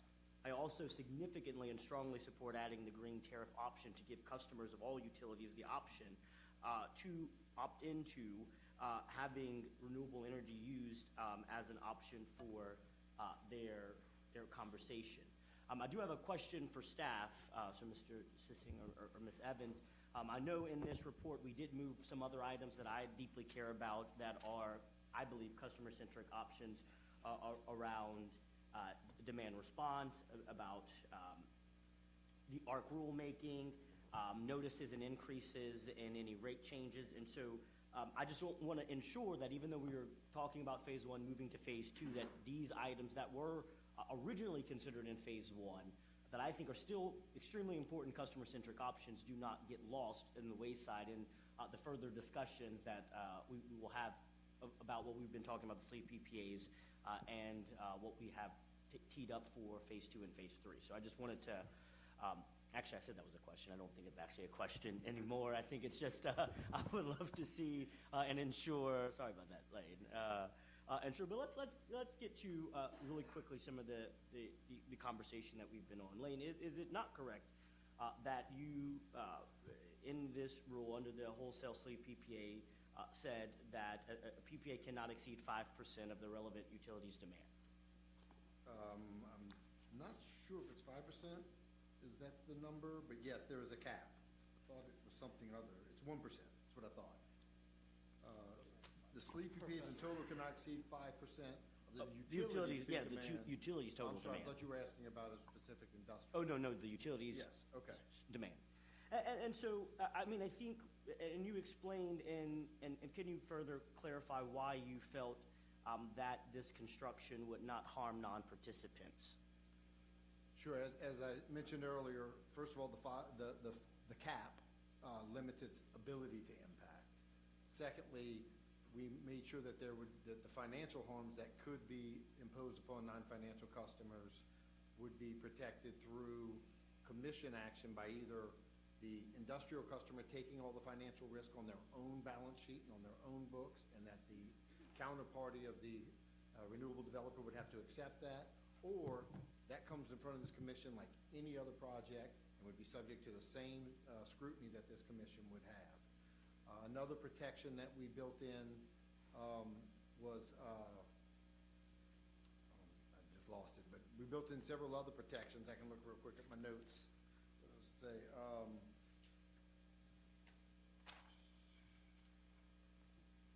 the cap, that's it for now. Yeah, thank you. And we've heard Mr. Hand and Mr. Price bring up resource planning as a deep concern, but as I read and I look at your report, you state that you believe that a sleep PPA should and could supplement utility resource planning efforts, right? Not as much of a deterrent as the debate I've so far heard. It can enhance, well, it can mesh with their utility planning. As Mr. Hand just said, sitting here, they can account for it within their IRP. Right, and I mean, I think adding additional capacity at a discounted rate while allowing a participant customer to absorb all of the economic risk delivers that. And I'm reading directly your language. And you just reminded me of the thing that I had forgotten. Yes, we structured this very much on the backbone. It's almost a mirror image of the Go Green tariffs that Entergy has proposed that this commission has approved, and that's why we were able to get kind of where we are. And that does do that. It puts all of the financial elements of this project through to in the sleep PPA into the one industrial customer, and the green tariffs, it puts it through to the pool of customers. That's the only difference, but they're structured in the exact same way. Right, thank you. And I mean, as I've listened, and Mr. Hand, I want to understand, because my understanding of the NextEra deal is that it's a framework. There is no projects agreement currently, right? That is that's a correct statement. The joint development agreement is a framework in which NextEra and Entergy can work together to have NextEra submit proposed solar resources into RFPs. And this is not an Entergy Louisiana specific framework. It applies to Entergy New Orleans, Entergy Texas, Entergy Mississippi, Entergy Arkansas. So that 4,000 megawatts, I've heard, I can't remember from whom, was just concerned that all 4,000 would be in Louisiana and overtake all agricultural land in the state. It's not that. And to be very clear, whatever projects they develop and submit into procurements, they're going to be evaluated to see if it's the lowest reasonable cost option for our customers. They're going to be subject to approval by the commission. So nothing about that agreement. It does provide, I think, a large volume of potential resources in the queue to fund and source all these renewable tariffs we already have. So we're excited about that. And just again, I'm worried about NextEra. They have to decide which of those projects they want to bid into the utility RFP, because once they make that decision, that resource is disqualified from offering it to an industrial. And so they got to choose which one of those is going to be good for me, and that's what worries me about our non-participants. I see that, but I mean, I think where I'm struggling to use the NextEra example as a justification for the the lack of need of sleeve PPAs. I mean, we've been having significant conversations about baseload growth, right? And the industrial renaissance that potentially can come to Louisiana. Those are all Mr. Young's clients. And when we think about that, I mean, according to EIA data just last year, I mean, 69% of all the energy consumed in this state was their users. And so where I'm struggling to understand why we shouldn't even evaluate a sleeve PPA option, if we know the demand growth is coming from industrial users are significantly asking for renewable generation, and they are looking for ways that potentially, I'm not going to say will almost, but potentially save ratepayers. Why should we not evaluate that type of decision? And so that's the conundrum that I'm finding myself in this. So I will agree. I don't think this is the best type of PPA we could establish. We do have other decisions that are coming in phase 2 and phase 3 that may complete that, and I do hear the concerns about what that actually means if we go towards a limited access or open retail access. That's not the question before us today, and so I think we have to evaluate the rule in front of us as the rule in front of us, which is creating an option through a wholesale sleeve PPA that allows you some protections. I mean, I read everyone's comments, and I think to staff's credit, they accepted a vast majority of your concerns from SWPCO and Entergy around that, and I think put some significant safeguards. But I'm just deeply worried about how we are processing and looking at this process, but I think this proposal gets us to where we need to be, where we should be, and then allows for the real questions to be answered, which I think is what we're all slightly talking around, right, is really retail access. That's the debate. And I'm not interested in solving that debate until we get to that question, but that I don't think I have seen significantly enough reasons why we should put off, because as you mentioned, this is a framework. I mean, I think it would be evaluated as the potential discovery that we saw with the opportunities in a sleeve PPA. And so those are the reasons why I will support this today and continue the conversations as we move on, because we're going to get our next agenda item talks about capacity, and this is where my head is going. I feel one direction we're saying we need to go one way, and then in the other direction, in the next rule that we're going to take up, we're almost saying we're going the opposite direction. And we have to pull back and really look at the system here about what we are talking about in procurement of renewable generation, what we're talking about capacity that we are going to require and what we need, and then where also is the ecosystem of Louisiana. And I mean, I think to Mr. Young's point, the St. James project in my district was voted down last night. That's 300 megawatts of capacity that was put in to the tariff that is now not coming online right now. And so how do we match that demand that they are asking for, that you are now saying that you can directly deliver, when some of that stuff is not coming into fruition at the same time, right? That's what I'm tasseling and struggling with. But I know I gave a lot, so I'll give you a moment if you would like to respond to anything that I said. But those are all my questions, Mr. Chairman. I would. Thank you, Commissioner. And look, the St. James was an unfortunate vote last night. The two projects did not get approval at the St. James Parish Council by a vote of 3 to 4. Very unfortunate, but that is not a circumstance that depends on whether it was an industrial C PPA or it was a utility PPA. Same process, right? So they can't bypass local zoning either. So that to me, very unfortunate, but you're right. It provides more we need to seek, and I think we can fill it. And I want to be very clear, I hope I was, that we were very appreciative of the careful efforts that staff did to try to mitigate the harms. My only point was twofold. One is staff got a lot of comments, put out straw man's comments. The first we saw of the rule that's proposed for a vote was when it came out on June 7th. So we haven't had, other than this robust dialogue, we haven't had the opportunity. We've provided substantive comments on the topics, but we haven't had a chance to provide written comments on the rule, because I think it is very workable, could use some refinement for clarification. And I get, it took us a long time to get here. And sleeve PPAs really became the focal point of this phase in the last 180 days.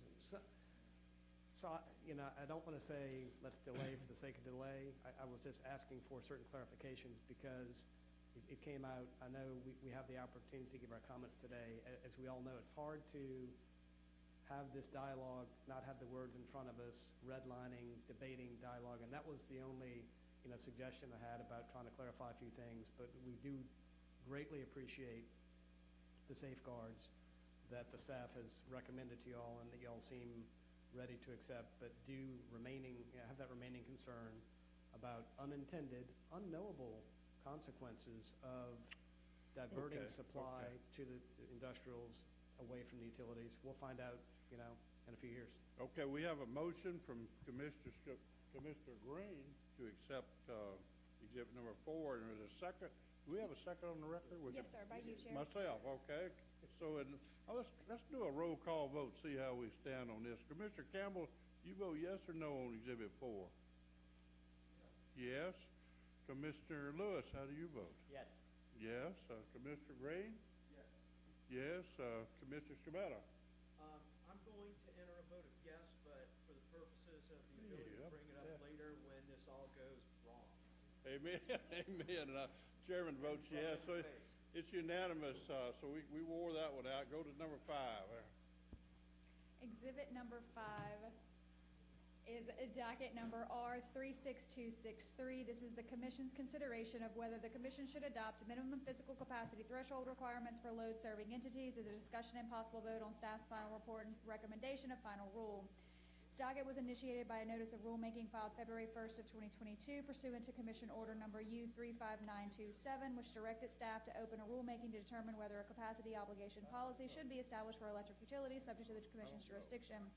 The rulemaking was published in the Commission's official bulletin, and 22 parties have participated in the docket either through interventions, responses to discovery propounded by staff, or comments to rules proposed by staff. After multiple rounds of requests for information and 2 draft rules with opportunities for comment, staff filed its final report and recommendation into the record on June 6 of 2024. In its final report, staff proposed a rule that meets the core reliability objective intended while balancing the interests of the active participants of the rule. The proposed rules require all Louisiana load-serving entities to make an annual required resource adequacy demonstration setting forth that it had sufficiently planned to procure the required capacity for the applicable planning years. Beginning with the demonstration date of February 1st of 2029, the required capacity percentage shall be 90% and for each applicable planning year. The requirement currently applies only to Louisiana load-serving entities in MISO's footprint, as SPP requires that each load-serving entity make a showing that it can cover 100% of its projected load obligations with owned resources or purchase power agreements. Although the rule only requires demonstration for the acquisition or procurement of up to 90% of a Louisiana load-serving entity's applicable planning reserve merchant requirements, the purpose of the rule is for every utility to prudently plan to supply 100% of its applicable PRMR with qualified capacity resources and the flexibility to occasionally procure less due to the lumpiness of the capacity investment. At this time, the rule does not impose specific restrictions on the location of the qualified capacity resource. However, the Commission does have authority to impose a locational requirement which could require the qualified capacity resources or some portion of them to be located in MISO South or another local zone. Staff will review each LLC's required RA demonstration and issue a report to the Commission by October 1, outlining its review of the load-serving entity's compliance with the requirements of this order. Additionally, annually by December 15th, staff will prepare an assessment of the aggregate resource adequacy of the jurisdictional utilities based on information provided. Staff recommends that the Commission accept staff's final report and recommendation of the final rule filed into the record on June 6, 2024. Okay, we need a motion before we discuss. We have a motion?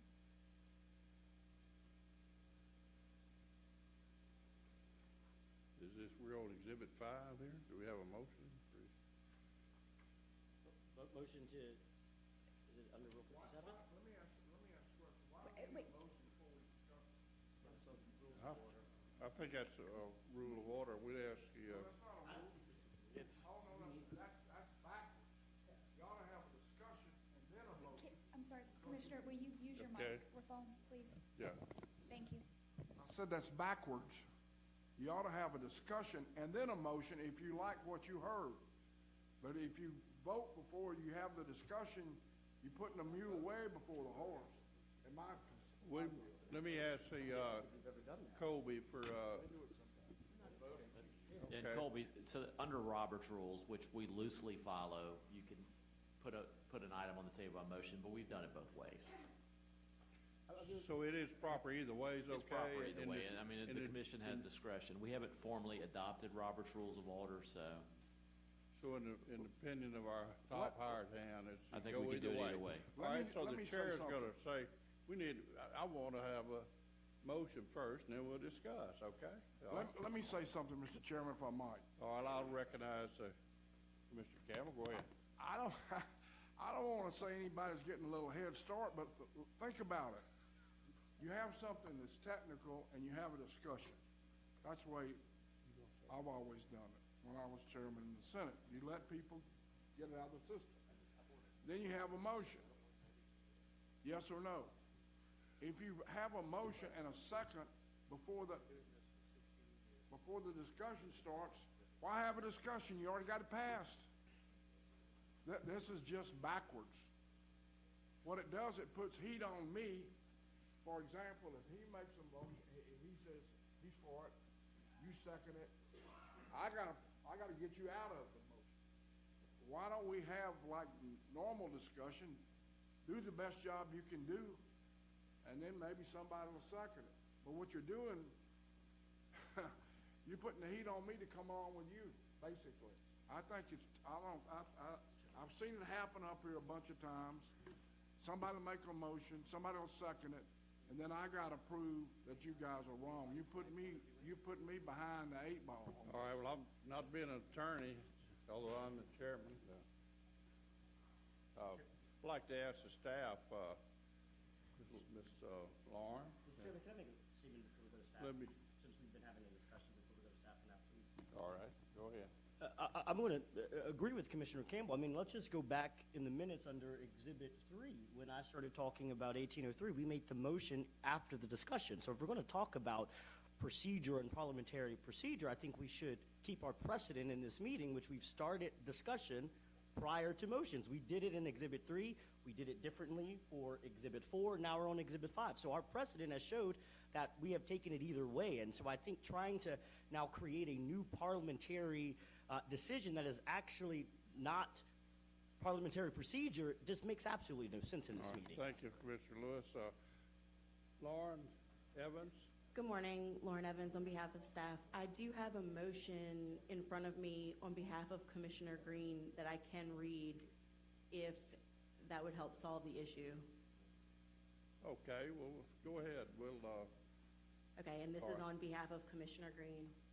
I move to adopt staff's proposed rule with a modification. The definition of applicable PRMR under the proposed rule should be modified to align it with the planning reserve margin requirement that is set by MISO and already separately defined in staff's proposed rule. As such, I move that the definition of applicable PRMR be modified to state that the applicable PRMR is each Louisiana load-serving entity's MISO PRMR.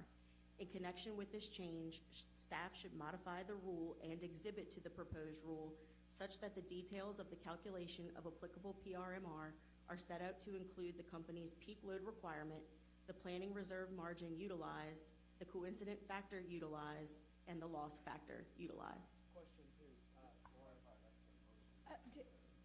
Mike, please. Mike's. okay, Commissioner Scibetta? Well, I'm Yeah, sorry. So, hold on. That was a motion with a clarification. Got it. Question, Lauren, is this, and I understand, but that's to adopt the 90%? Because it's not, I mean, Correct. It looks like the motion is for a clarification, The motion is to adopt the approve 90%? staff's recommend of the proposed rule with one With the modification. clarification, okay. I'm waiting for a second on it, because I want to offer a substitute motion. Okay, I've made the motion. Do we have a second? Mr. Green made the motion. Yeah, he's You asking made the for a motion, second. Commissioner Green made the motion. Okay, well, I'll second it then if you're saying that. Okay. And I'd just like to offer a substitute motion. Okay. With the same content as the existing motion, but with a modification from 90% to 100%. Okay, we have a substitute motion by Commissioner Scibetta. Is there a second? Is there a second? Hearing no second, the substitute motion fails, and so the motion from Commissioner Green is on the table, and Yeah, so we have a discussion on it. So, okay, Commissioner Lewis. Thank you, Mr. Chairman, and thank you, staff, for this. I know this docket has been particularly long in the making, and so I want to be very clear where I'm struggling here and where I stand. I deeply care about reliability. I mean, I think this is extremely important for the future of our state, but I am a little troubled, especially about the percentage capacity and other timelines, and those also alternative scenarios that I do not think are adequately considered in this rule. I mean, I think part of, as I contextualize my concerns, I remain concerned that the new requirements would effectively endorse some old approaches to the challenges because of technology advancements and the efficiencies and the resources of the open market, and has a whole new portfolio of solutions. And while I appreciate having minimum obligations, and I do think it's extremely important, some of my concerns lie that we have not fully evaluated those in making those determinations. So I'll go to some of my direct questions that I do have for staff on some of the things that I reviewed. And so I think this is a question for UPC. Do we know how close or far the LSEs are from meeting their requirements for the first applicable planning year? So that would be the main purpose of the filing. When you say the first applicable planning year, that's 4 years forward. So the purpose of the filing is to get that insight. But I will say that this rule was based on the history of where we are. So when you ask that question, as we came into this rule, the historical background of how capacity has been procured in the state of Louisiana is that every utility has their IRPs, and they plan accordingly, and they own generation, or they have contracted with parties that own generation. And so what has happened in the last certifications is that a lot of the cooperatives have begun to contract with parties who do not own generation. So when you ask me, do I know 4 years out? I don't know. And that is the big concern of this rule, and why this rule is needed, is so that I can know.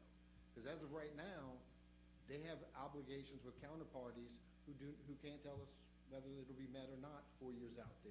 They're financially on the hook, but they don't own the generation to be able to back up the obligation. And so, thank you for that. And kind of following your logic there, do we know what the percent of most have been historically in the 1 to 4 year out period? Yeah, I believe, so for the co-ops, it was 100%.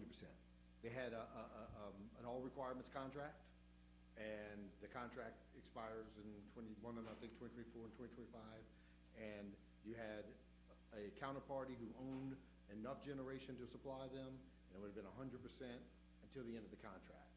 For the utilities, we have the IRP processes, and we have the investor-owned model, which incentivizes them to build the generation to get there.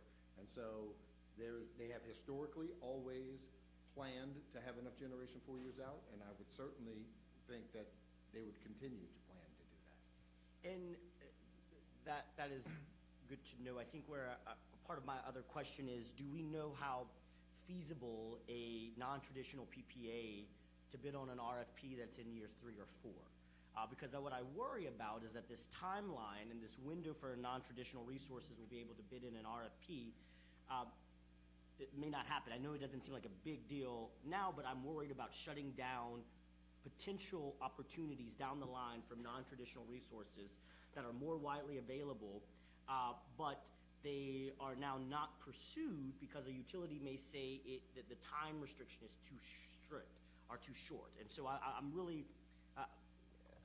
That's where I'm coming from, is what's that feasibility of an RFP in year 3 or 4, particularly if we're using the 90% reserve and obligations for year 3 and 4.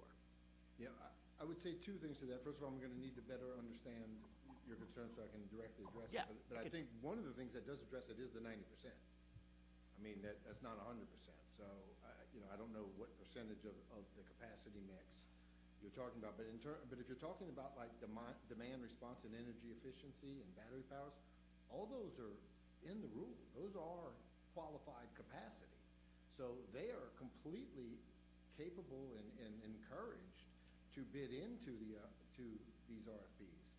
And to the other point, there's a separate rule that is coming before this commission where staff is strongly encouraging that every utility be required to allow all kinds of PPAs into every RFP, so where you can't exclude them. So staff's making a conscious effort to try to open up the market for exactly the resource you're talking about and the timing, and we believe that the timing is well laid out. Mr. Berg can probably better lay that timing out because he's got it fresher on his mind, but we don't see a problem in the world with the timeline that we've laid out. And in fact, our timeline is right in line with what others have done who have approached this, both from a free market standpoint and from a regulated market. In Michigan, it's 4 years. Indiana's 3 years. And then when you go look to PJM, is that correct? Yeah. Same timeline. So the timelines are well supported, well established. We believe the flexibility, when the first concern was recognized about flexibility and resources being able to bid in and there being a long window of time, we amended the rule in this last round to allow for RFPs to be considered for meeting the purposes of the rule. So we heard the concern and we addressed the concern. And I think you guys know me well enough. I don't speak in much hyperbole.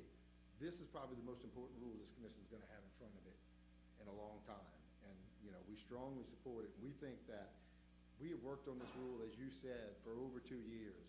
And we have worked with every single commenter, every utility, and we have really worked to try to get it to where it is today, which is in a pretty amazing spot when you consider where we started. And so we think we've built in the proper protections, and we strongly urge. No, thank you. Thank you for that. And I think one of the things that I did like about the rule is that it allows us to evaluate the utilities' load forecast. But I'm curious on how do you see that particularly working in conjunction with the rule? Sure. Well, it is a component of the rule, and it is a utilities load forecast is exactly that. It's a utilities load forecast. They have the information that backs that up, whether they're in contact with customers, whether they see electrification coming into their area. So that will actually be probably addressed in the IRPs on a direct level, and then these forward projections will have to be reconciled with the IRPs. And what we've required is an attestation from a responsible utility representative that attests to their belief in the accuracy of those load projections. And there's accountability to that if they don't, if in the forward, we find that those projections were not made in the best of efforts, there's accountability built in. Thank you. And I think and can you tell me about the cost benefits of this new requirement? I mean, I want to make clear that if we pass this rule, a record of why this rule is economically justifiable, and that it does serve the best interest from ratepayers in the state of Louisiana. Yes, I believe we have. As I said, we are coming from first of all, what's your measure of cost benefit? And that's the most important thing. And we went through this in detail in our rule. You are in a world right now where every utility, I think still right now, I don't think they have expired, but they're about to expire. But the historical world we've been in is every utility has had to pay the cost of physical capacity backing up their load. We're not changing that. So we're not creating a new cost. The only impact this rule may be having is it may reduce some of the savings that someone was counting on if they weren't planning on leveraging a short-term spot market for savings. But every single utility that got certified said in their testimony and at this commission that they weren't planning on doing that. So if they weren't planning on generating those savings from relying on the MISO planning resource auction, then we are not costing anything. We're just maintaining the same cost paradigm that's always existed. Thank you for that. And I mean, I think I'll conclude by saying, look, I I'm right there with you. Where I want to be very blunt to most of the utilities is I want to see significant investments in capacity from demand response and from other emerging technologies.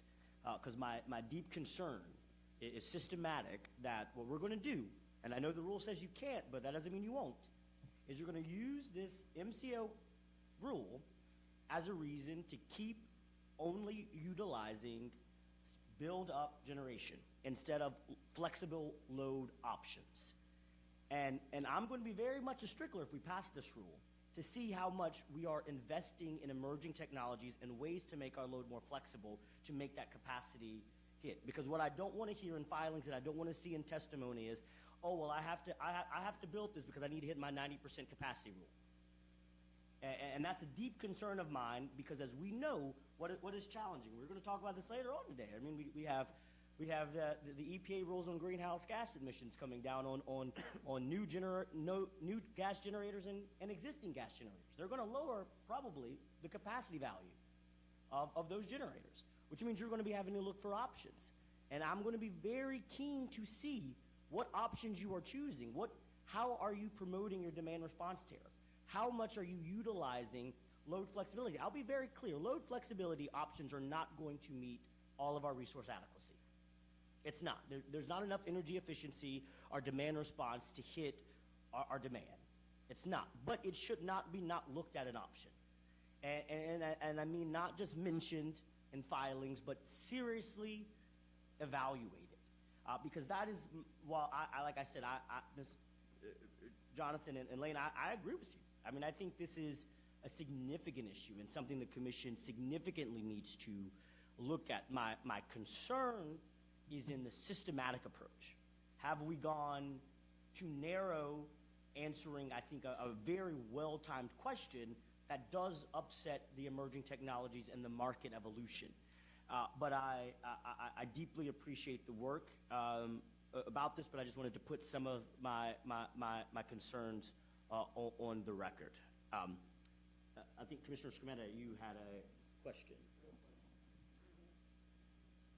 No question. Commissioner Lewis, if I may. Yes. I just want to make sure you know that in the preamble, we did put something stating, no utility may cite this rule as the basis for or in support of the selection of a particular type of resource, and the commission will give no weight to any attempt to do so. So that protection is in the rule.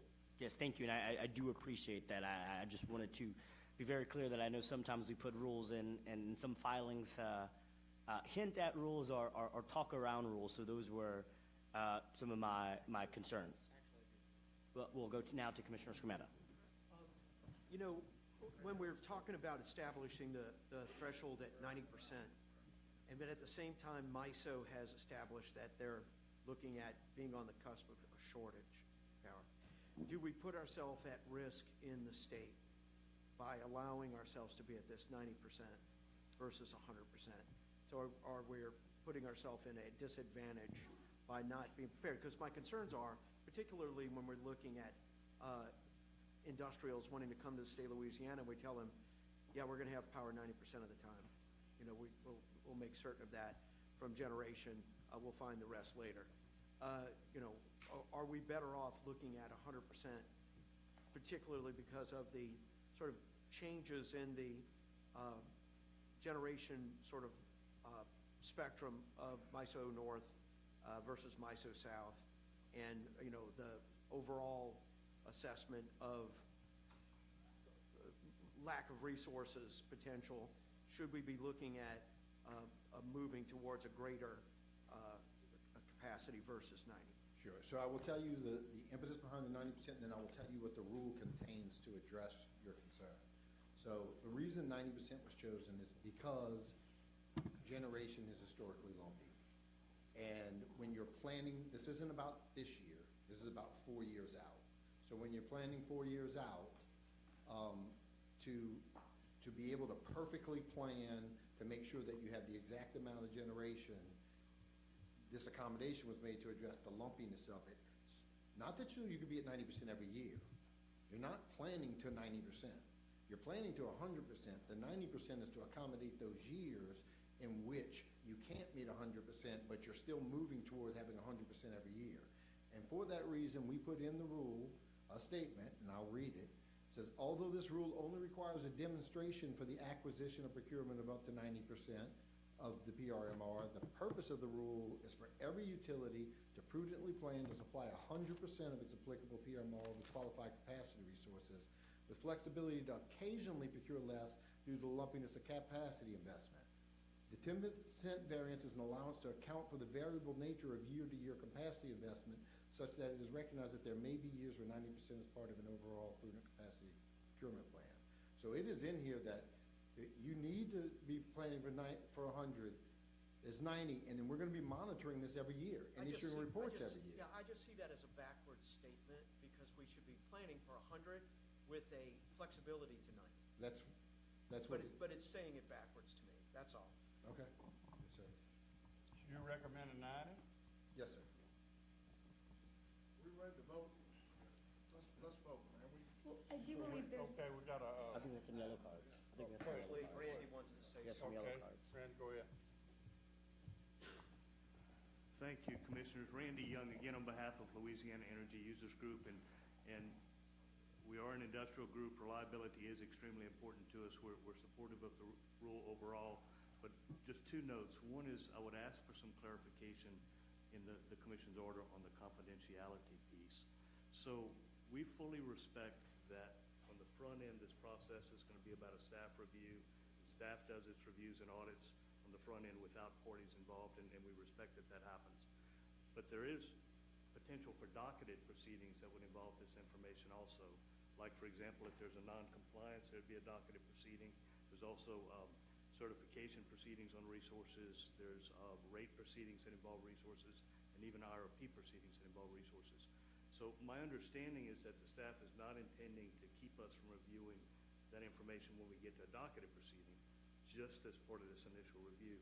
But there's some language in the order that says that all of this information from the utilities shall remain only reviewable by the commission and staff. So I just wanted to get some clarification that this only available does not apply when we get to a docketed proceeding. So I would agree. The language he's referencing says that it shall remain only viewable by commission and its staff, and the intent of that was that would apply to filings made pursuant to this rule.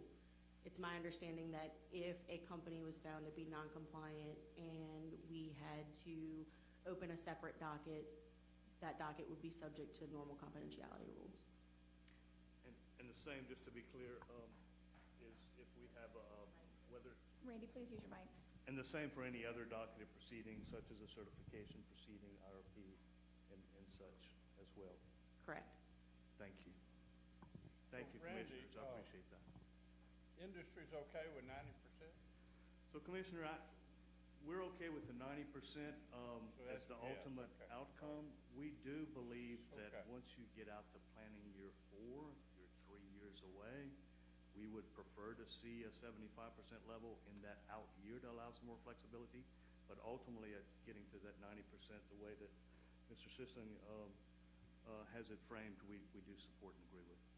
Well, I'm inclined to support industry, and you represent industry, you say vote for 90%, so I think it's kind of lean that way. Wouldn't you, Mr. Sisson? Oh, yes, sir. I'm all in. So, all right, so I had to step out a minute. I don't know if I missed anything. Where are we at on this? We have a motion by Commissioner Green, seconded by the chair. Okay, I did second it. You did second it. Okay. So, do we want to have a roll call vote on this, or? It's only if we have any opposition. If there's Is there no opposition? opposition, we We can have move forward. opposition here? Object. I will. Okay, so let's have a roll call vote. Yes or no on Exhibit 5, Mr. Green? Commissioner Scametta? Yes. Commissioner Campbell? Yes. Commissioner Lewis? No. And the chair will go with a yes vote. So we got a 4-1, so 5 is in the history books. Number 6. Thank you very much, Commissioners. Exhibit number 6 is the docket number U37193. This is Entergy's application for approval of Agnolia Power Capacity Credits Purchase Agreement, including cost recovery. It's a discussion and possible vote to retain an outside consultant. On April 29, 2024, Entergy submitted a notice letter to the Commission regarding the reference request for certification, and based on this notice, staff issued RFP 2404 seeking an outside consultant. We received 2 conforming bids. The first is London Economics International of $66,350 in fees and $2,700 in expenses for a total budget not to exceed of $69,050. And the second is United Professionals Company of $95,000 in fees and $2,000 in expenses for a total budget not to exceed of $97,000. Staff makes no recommendation as both bidders are qualified. You have a motion?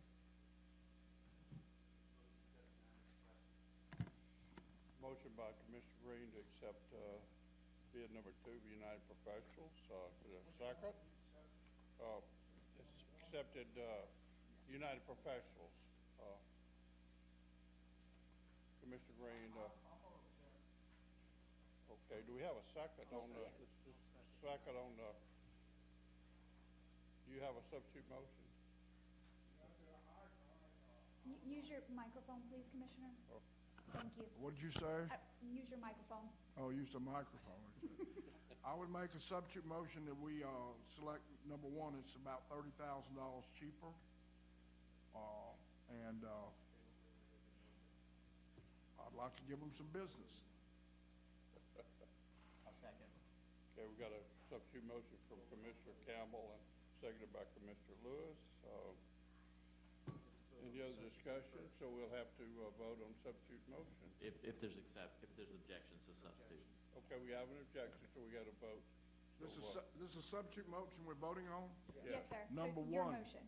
Yeah. It's your motion. So Commissioner Green, how do you vote on the substitute motion? Okay, Commissioner Lewis, how do you vote on the substitute motion? Yes. Commissioner Scametta, how do you vote on the substitute motion? And Mr. Campbell, of course, you vote yes on your own motion. That's right. So chair's going to vote no, and so the substitute motion fails. So we're back on the motion. Who did it? Okay, Commissioner Green and Commissioner Scametta second? Yes. Okay, so there must be some objection to that apparently. So Commissioner Campbell, how do you vote on the motion? To accept to accept United Professionals. I got beat, man. I know how to take a beat. So no objection. Hey, look, I'm not Trump. When I get beat, I get beat. I don't make any excuses. I'm beat, okay? So no objection on Commissioner Green's motion. We got a no objection. Commissioner Lewis, how do you vote? Well, if there's no objection, we don't You did? have to. No, I didn't object. So that means you vote for United Professionals? No. Oh, no vote necessary. All right. Sorry about that. Number 6 belongs to United Professionals, so that's in the history books. So go on to 7. Exhibit number 7 is docket number U36174. This is SWEPCO's application for recovery of certain storm damage costs incurred as a result of Hurricane Laura and Delta in the February 2021 winter storm event, related securitization financing, establishment of a storm reserve, and recovery of storm damage costs associated with the June 2023 storms. It's a discussion and possible vote on an uncontested stipulated settlement, and this was Exhibit 13 last month. On October 18th of 2021, SWEPCO filed its application for authorization of recovery of certain extraordinary storm cost damage incurred from several storms. The application constituted the first phase of SWEPCO's recovery. On May 24th, 2023, the Commission issued order number U36174, finding the distribution and transmission O&M portion of SWEPCO's jurisdictional costs associated with the storms were reasonable and prudent and eligible for recovery. Specifically, Order U36174 required SWEPCO to submit an application to the Commission for Phase 2 to determine the prudence of all Louisiana jurisdictional transmission and distribution capital costs associated with the storms, as well as an analysis comparing securitization versus traditional rate recovery of those costs.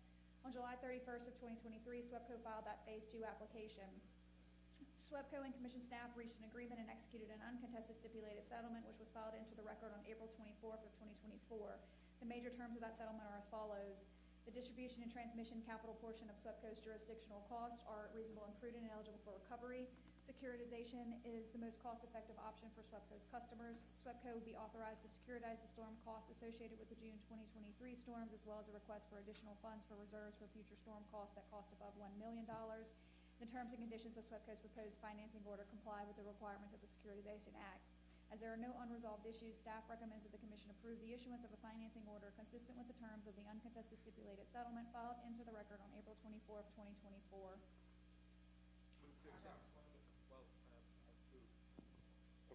Commissioner Spada moved to accept staff recommendation. We have a second.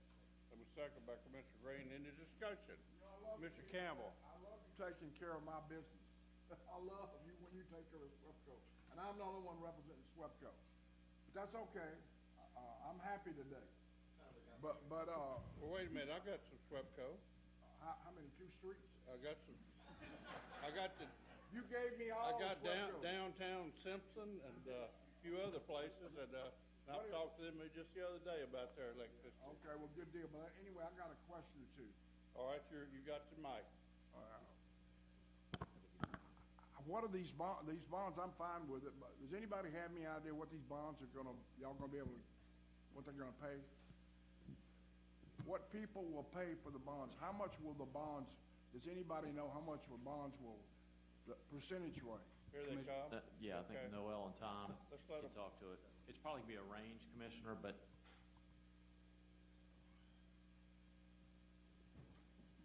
They haven't been sold, I know, but do you That's have the idea what they Hey, will Bobby, bring? bring a chair up here. So who we got? Just the mics here. Yeah, Commissioner Noel Darcy on behalf of the staff. Tom Bryce on behalf of SWEPCO, and Bobby Gillum representing SWEPCO. There. And the answer is, until you sell them, you don't really know. But right now, the estimate is gonna be, Well, the prime rate now is what? What is the prime rate? not sure. But the assumed interest rate that they're gonna be sold for is above 5.125% 5%? plus. Any of you guys got a bunch of money out there? I can't buy any, but if I could buy some, I'd buy some. This is tax-free bonds, 5%. It's a good deal for the people, and it's a great deal for people investing money. That's all I want to know. Prime's about 8% or something. it's 8.5, that's what And the if you went to the market and borrowed the money, you'd be paying what, Tom, 7 or 7.5 or something like that? Yeah, so if you looked at our average cost of capital, it's about 7.5, and So you're saving a couple 2 percentage points, points, yes, sir. which is a lot of money Yes, sir. over there. That's all I want to know. Appreciate y'all's help. One quick question. Okay, Commissioner Lewis got a question for you. One quick question. I know there was a disagreement with the treatment of ADIT. I don't think you're on. No, I thought you. Oh, thank you. I know there was a disagreement with the treatment of ADIT in the joint STIP, but it seems like there was an agreement that customers will receive the full benefits of ADIT. But I want to make sure that my understanding is correct, and that is exactly what will happen, and that disagreement now has been fully resolved in this stipulation. It's resolved in the settlement. Customers will receive 100% of the ADIT benefit outside of any sharing in the FRP band. Okay, thank you. Go, Mr. Noel, for the benefit of the audience, what's ADIT? Accelerated deferred income taxes.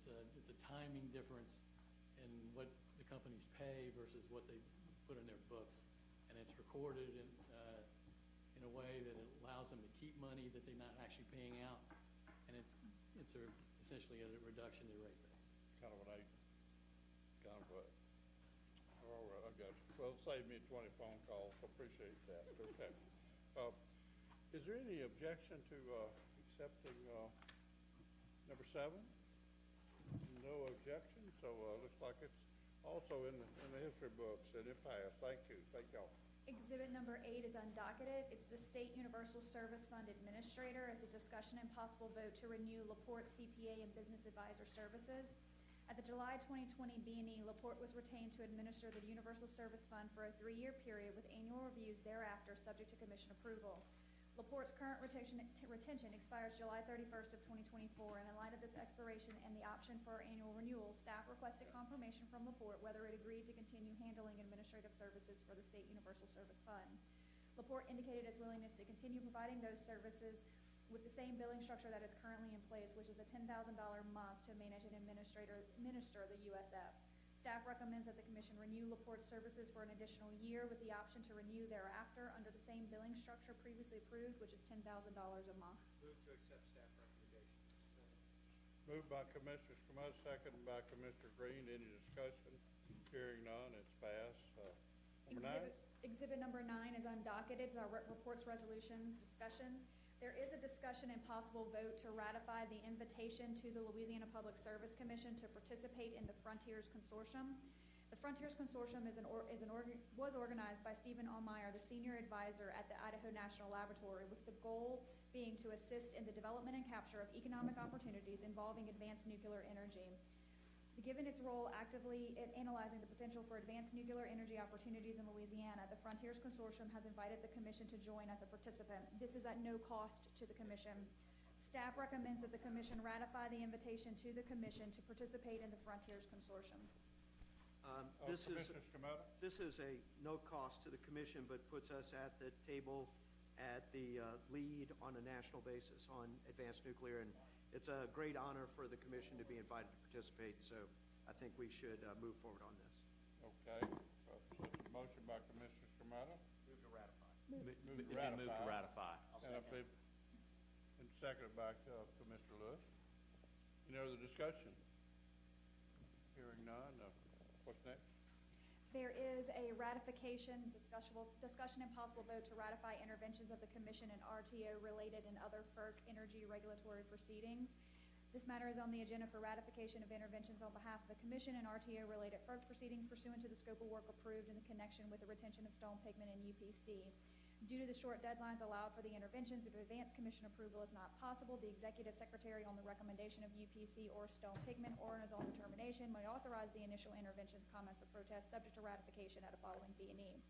Staff recommends that the Commission ratify the following actions. There was LPSC dockless interventions filed in the following: ER 24-1905, ER 24-1948, ER 24-1949, ER 24-1950, ER 24-2026, ER 24-2046. Those are all for monitoring purposes. The Commission also appealed the EPA issuance of final rules on the greenhouse gas emissions in DC Circuit number 24-1120, and the Commission also filed a request for rehearing at FERC rulemaking order number 1920 regarding RTO planning and cost allocations in FERC rulemaking 2117. Staff recommends that the Commission ratify these interventions. Move to ratify all interventions as listed by staff. Moved by Commissioner Scamota, second by Commissioner Campbell, and Commissioner Lewis has discussion.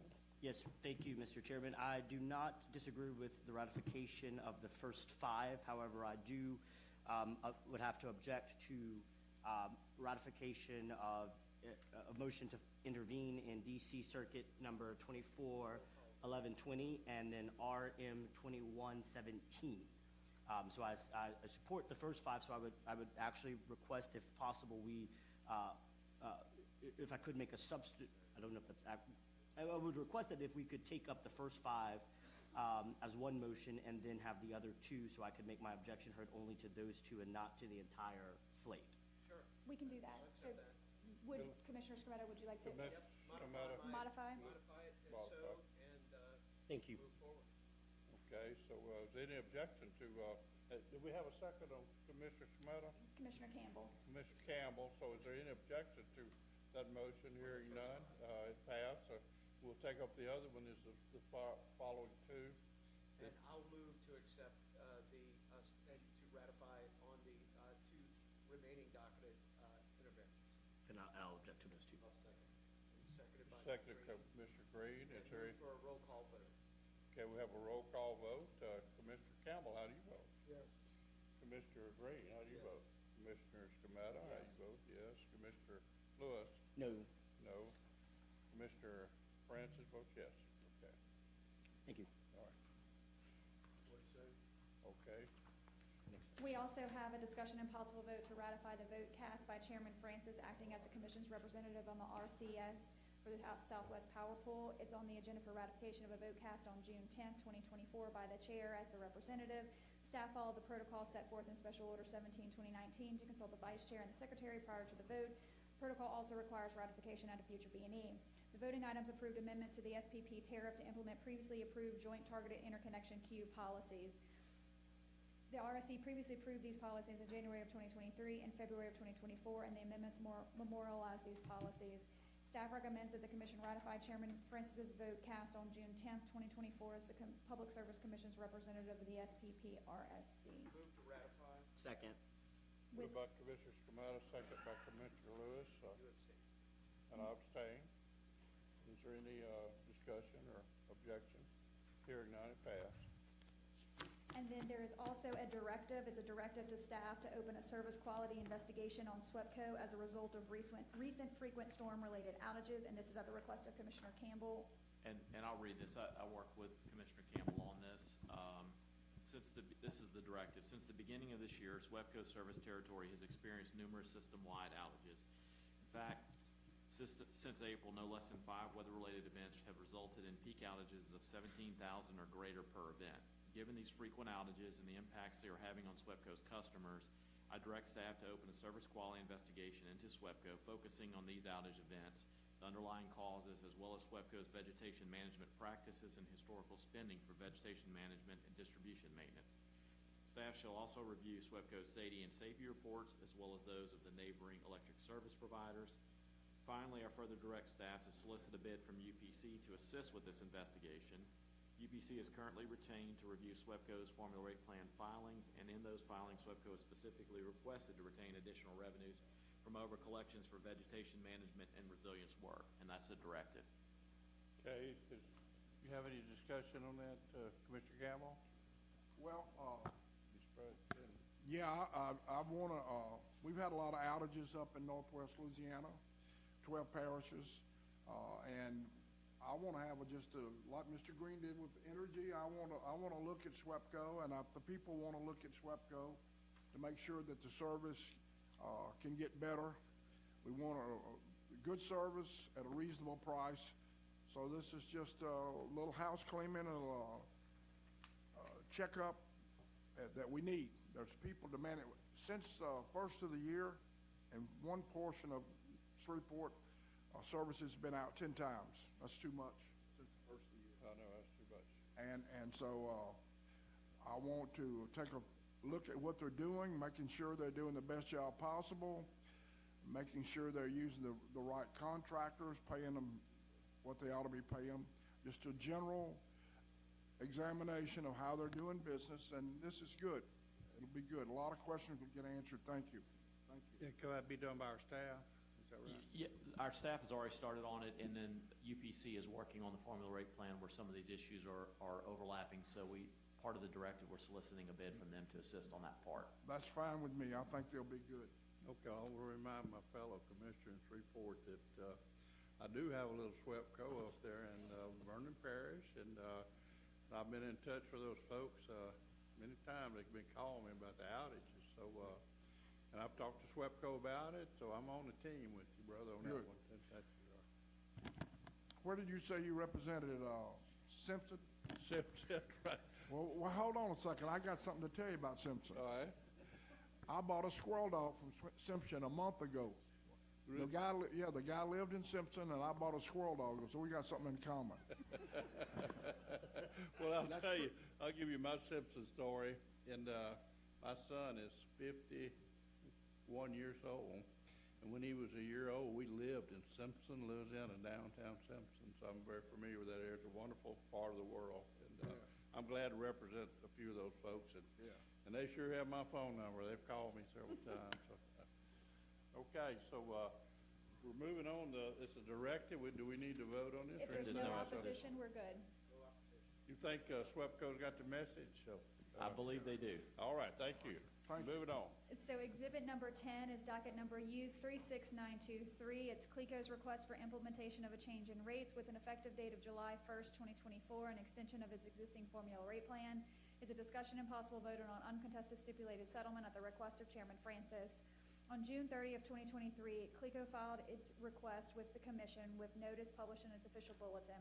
Interventions were received from Cabot Corporation, International Paper Company, Packaging Corporation of America, Alliance for the Affordable Energy, and Sierra Club. After extensive negotiations, CLECO staff and the interveners were able to enter into an uncontested stipulated settlement, which was filed into the record on May 31st, 2024. The major terms of the settlement are as follows. Effective July 1st of 2024, CLECO Power may collect approximately $756.321 million, with a portion through base rates and a portion through its rider IICR. CLECO Power's FRP is extended for an additional 3 years, and they have a target return on equity of 9.7% with an earnings bandwidth of 60 points. Move to approve the uncontested stipulated settlement. And I'll second that, and Mr. Lewis has questions. Thank you. Can I have a representative from CLECO and also Mr. Patrick, our UPC, at the table?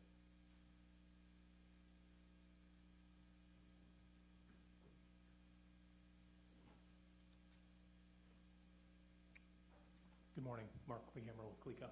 Good morning, Mr. Klehammer. Thank you. My first question is, can you explain the decoupling mechanisms and how they will change the way residential customers should expect to be billed? Sure, Commissioner Jonathan Burke, consultant for Commission staff. So the decoupling mechanism was proposed by CLECO. It only applies to the residential customer class, which they're largely on volumetric rates now. And so the proposal was made that for that set of customers, the revenue that was anticipated as a result of this rate case would be compared to the actual revenue received. And it only applies for 2 years, which is the next FRP cycle and the one following that. It's a 2-year, basically, trial run period. They would compare the anticipated revenue for those residential customers to the actual revenue received, which would fluctuate based on usage, whether that be weather, energy efficiency, or whatever. And based on that difference, there would be a credit or a charge to customers. It's limited to $3 million per year for these 2-year periods. Staff put that limit on the proposal, and we agreed to it essentially because CLECO's FRP is a unique one in this state. It is what many refer to as asymmetrical. There's no opportunity for a rate increase under its current FRP, only for a rate refund. And so limiting the request in size, and for the 2-year period, for the second 2 years of this 3-year FRP, we agreed to allow that trial run period. Okay, thank you. Can you tell me what is the percent estimated for an average residential customer with this rate, with this FRP extension? Are you asking for the rate increase? Yeah, the percentage and the dollar figure of that. Sure. So I'm going to give you what I have for a 1250 kilowatt hour customer. There are some refunds that would be associated with another docket that the Commission previously approved, so I'll give them to you in net. Without the refunds, those are related to the Dole and Oxbow mines. The rate increase would be about 10.6%, $16.29 for a 1250 kilowatt hour customer. Netting that out with the refunds, the increase would be $6.69, or a 4.4% increase. A number of factors driving that, what is obviously a not insignificant rate case. The major 80% of the rate increase is due to the loss of wholesale load at CLECO, which coincides with the renewal of this FRP and the resetting of rates through the rate case. Thank you. And Mr. Klehammer, I know that in this case to your CARE program, you moved the fuel clause, the fuel adjustment clause to 12 months instead of, I think, am I correct, it was three months traditionally.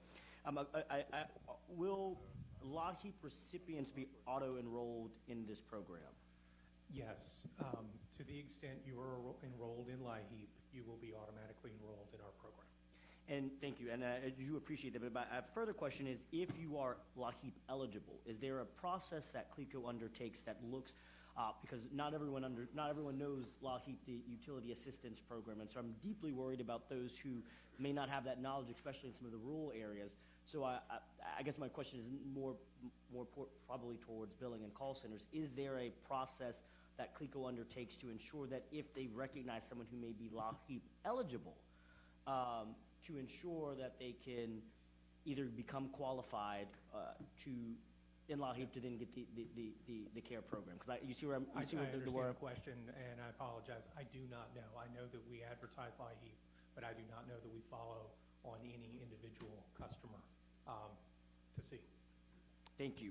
I know in this, which I'm pleased with, that you lowered your disconnection and reconnection fees as well as your late fees, but I've had a significant amount of concerns. I know when we talked, according to the National Consumer Law Center, CLECO's late fees are the second highest in the country, only to Entergy New Orleans, at around $22 per customer.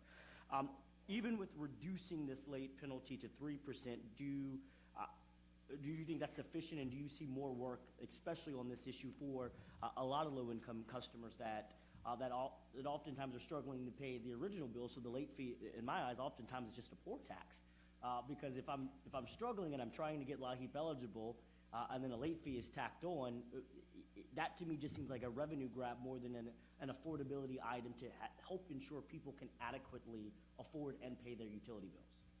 Well, yes, Commissioner, as you noted, we did reduce our late fees by 40%, from 5% to 3%. But in addition to that, we have restructured our connection and reconnection fees, reducing them by about 54% collectively. Thank you. And I'm really pleased to hear that. I do want to see some more work, especially on the affordability pieces and the items that you are looking at. I would encourage CLECO to look at how some other utilities across the country have enacted, whether or not if you just receive LAHEAP, if you can be LAHEAP eligible to receive those credits. Because as we know, there are about only 60,000 Louisianians who receive this assistance program, but 650,000 Louisianians qualify. And that delta is a big gap for me. And unless you are connected to a community action program or you have adequate information, and we know there are some challenges with that, especially in the north under the Louisiana Housing Corporation, I would encourage you, and deeply encourage you, to look at more aggressive ways to do so.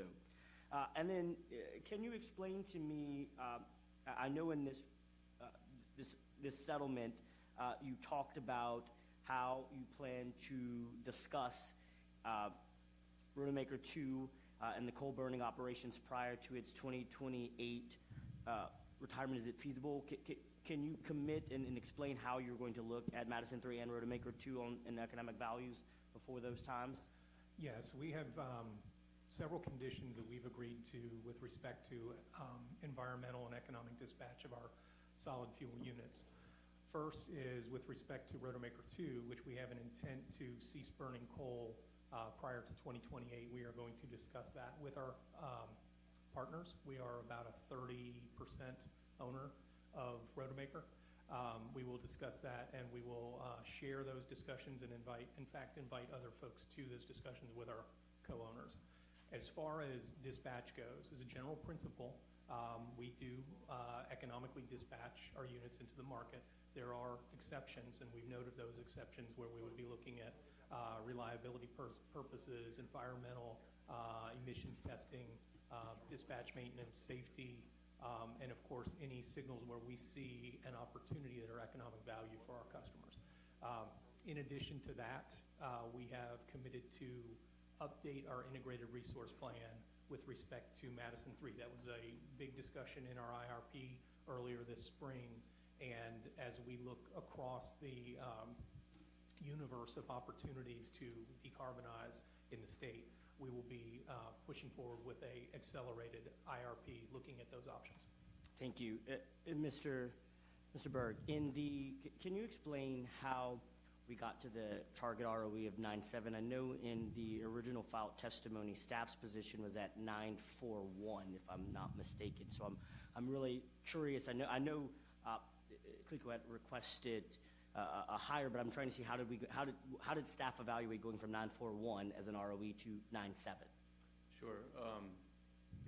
CLECO's request was at 10.4. Our initial testimony was a 941. In the course of discussion, we went back and forth.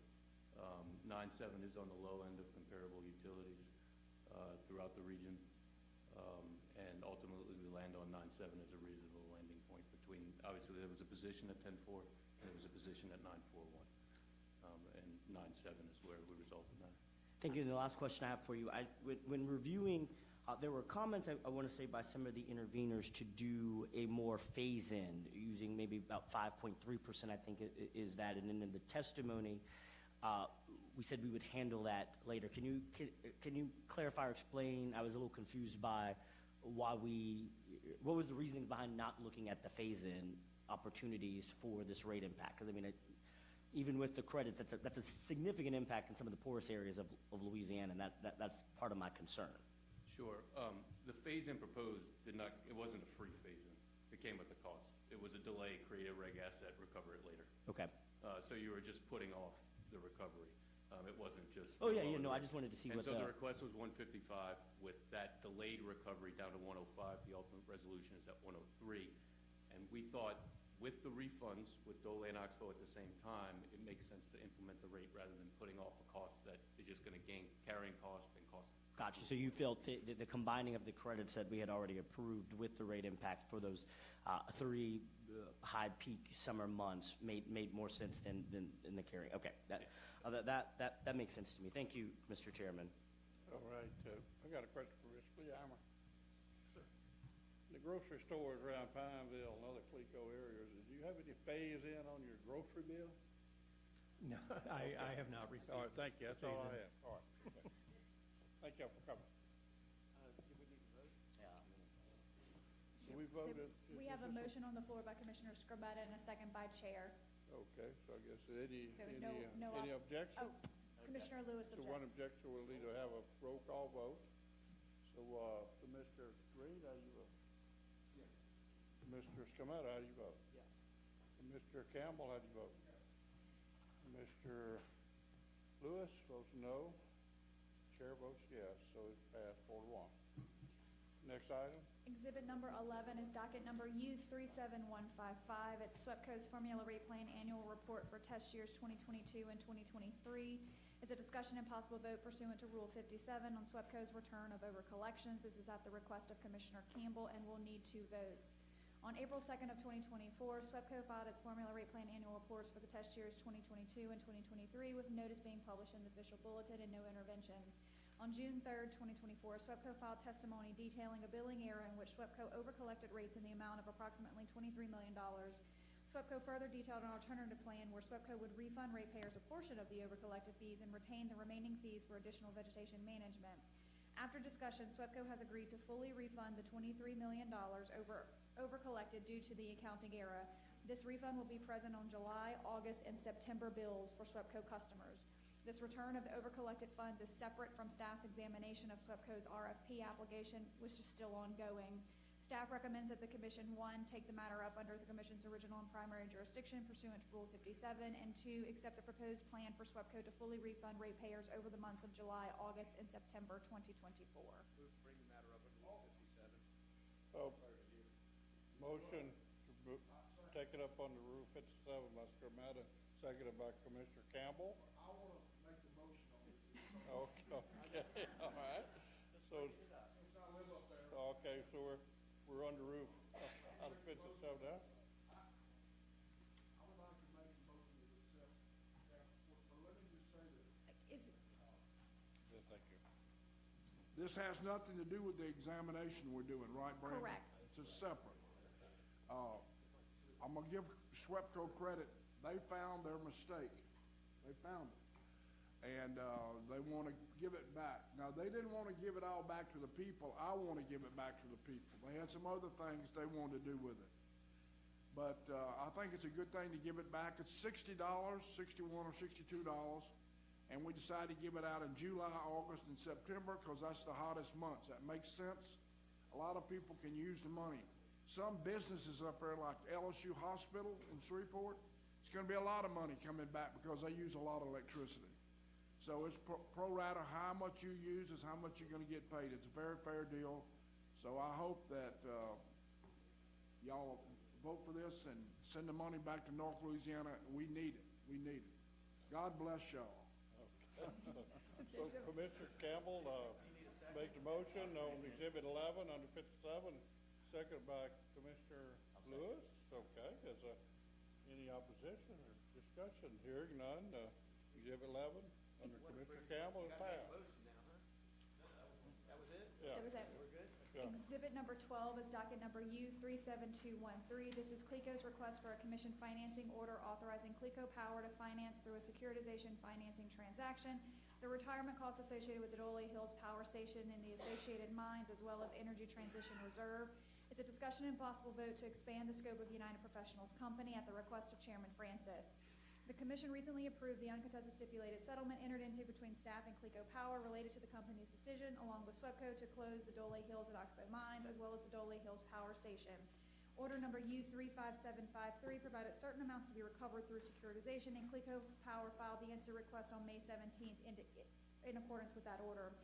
Given UPC's knowledge of docket and order number U35753 and the proposed cost recovery mechanism, staff solicited UPC to continue assisting the commission by reviewing the related securitization financing. Staff solicited them under the commission's contract order. Based on staff solicitation, UPC proposed a budget of $71,000, which is $70,000 in fees and $1,000 in expenses. And staff recommends that the commission authorize the scope expansion of UPC, including a budget increase in the amount of $70,000 in fees and $1,000 in expenses. Motion to accept staff's recommendation. Second. Motion by Commissioner Lewis, second by Commissioner Scametta. Any opposition? Thank y'all for my request there. So it's passed. And before we close, we've got the former FERC commissioner. You got any words of wisdom for us? We really thank you for your service, for one thing, and coming today and be with us, sitting through sometimes not so interesting and long meeting. Thank you, Mr. Chairman, and thanks for the kind introduction. Commissioner Lewis, yeah, I didn't realize that I beat you by a few months. It's been several years, though. As I was recently reminded, I was getting my ID updated, and the nice woman who was doing the updated said, what color is your hair? I said, well, it says brown on my ID, and she said, I'm changing it. So I don't know if it's regular years or just years on commissions, but again, just thank you for the opportunity to be here. I'm actually here, again, for your record, I'm Tony Clark, Senior Advisor at the firm of Wilkinson, Barker & Nauer. I was here at the request of our client, Energy Louisiana, just on this issue of resource adequacy. And I will tell you that I've had a particular interest in the docket that you've had open. It's one that I've actually quoted in other testimony that I've provided in another state with regard to the way that a commission can take a look at the importance of resource adequacy and capacity planning. It is, in my mind, one of the biggest challenges that we have in the electricity industry today.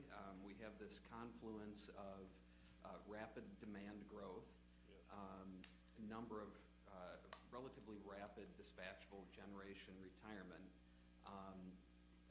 in all likelihood carbon-constrained future, either from government regulations or because of corporate buying practices and things like that, and no easy button way to replace that capacity in the near term. So your commission's focus on that particular issue, I think, is commendable. And having read through what the staff prepared, I thought it was a well-written report.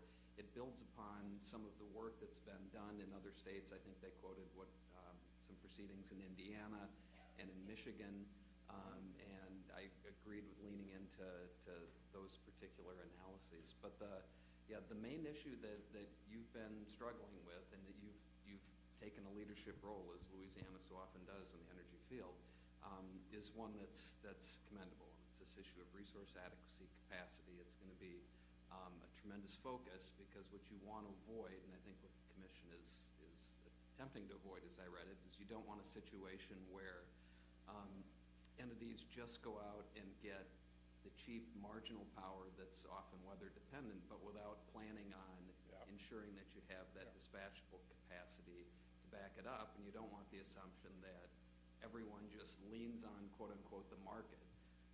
Because if everybody's leaning on the market at the same time, in unexpected ways, then bad things happen with reliability. So congratulations on the good work that you're doing. Thank you. Do you have anything? Appreciate you. Keep sharing it with all of our help out here. Thank you very much. Thank for you. your I will. service, sir. Take care. Thank you, and you too. Mr. Chairman, move to adjourn. Move to adjourn, a second.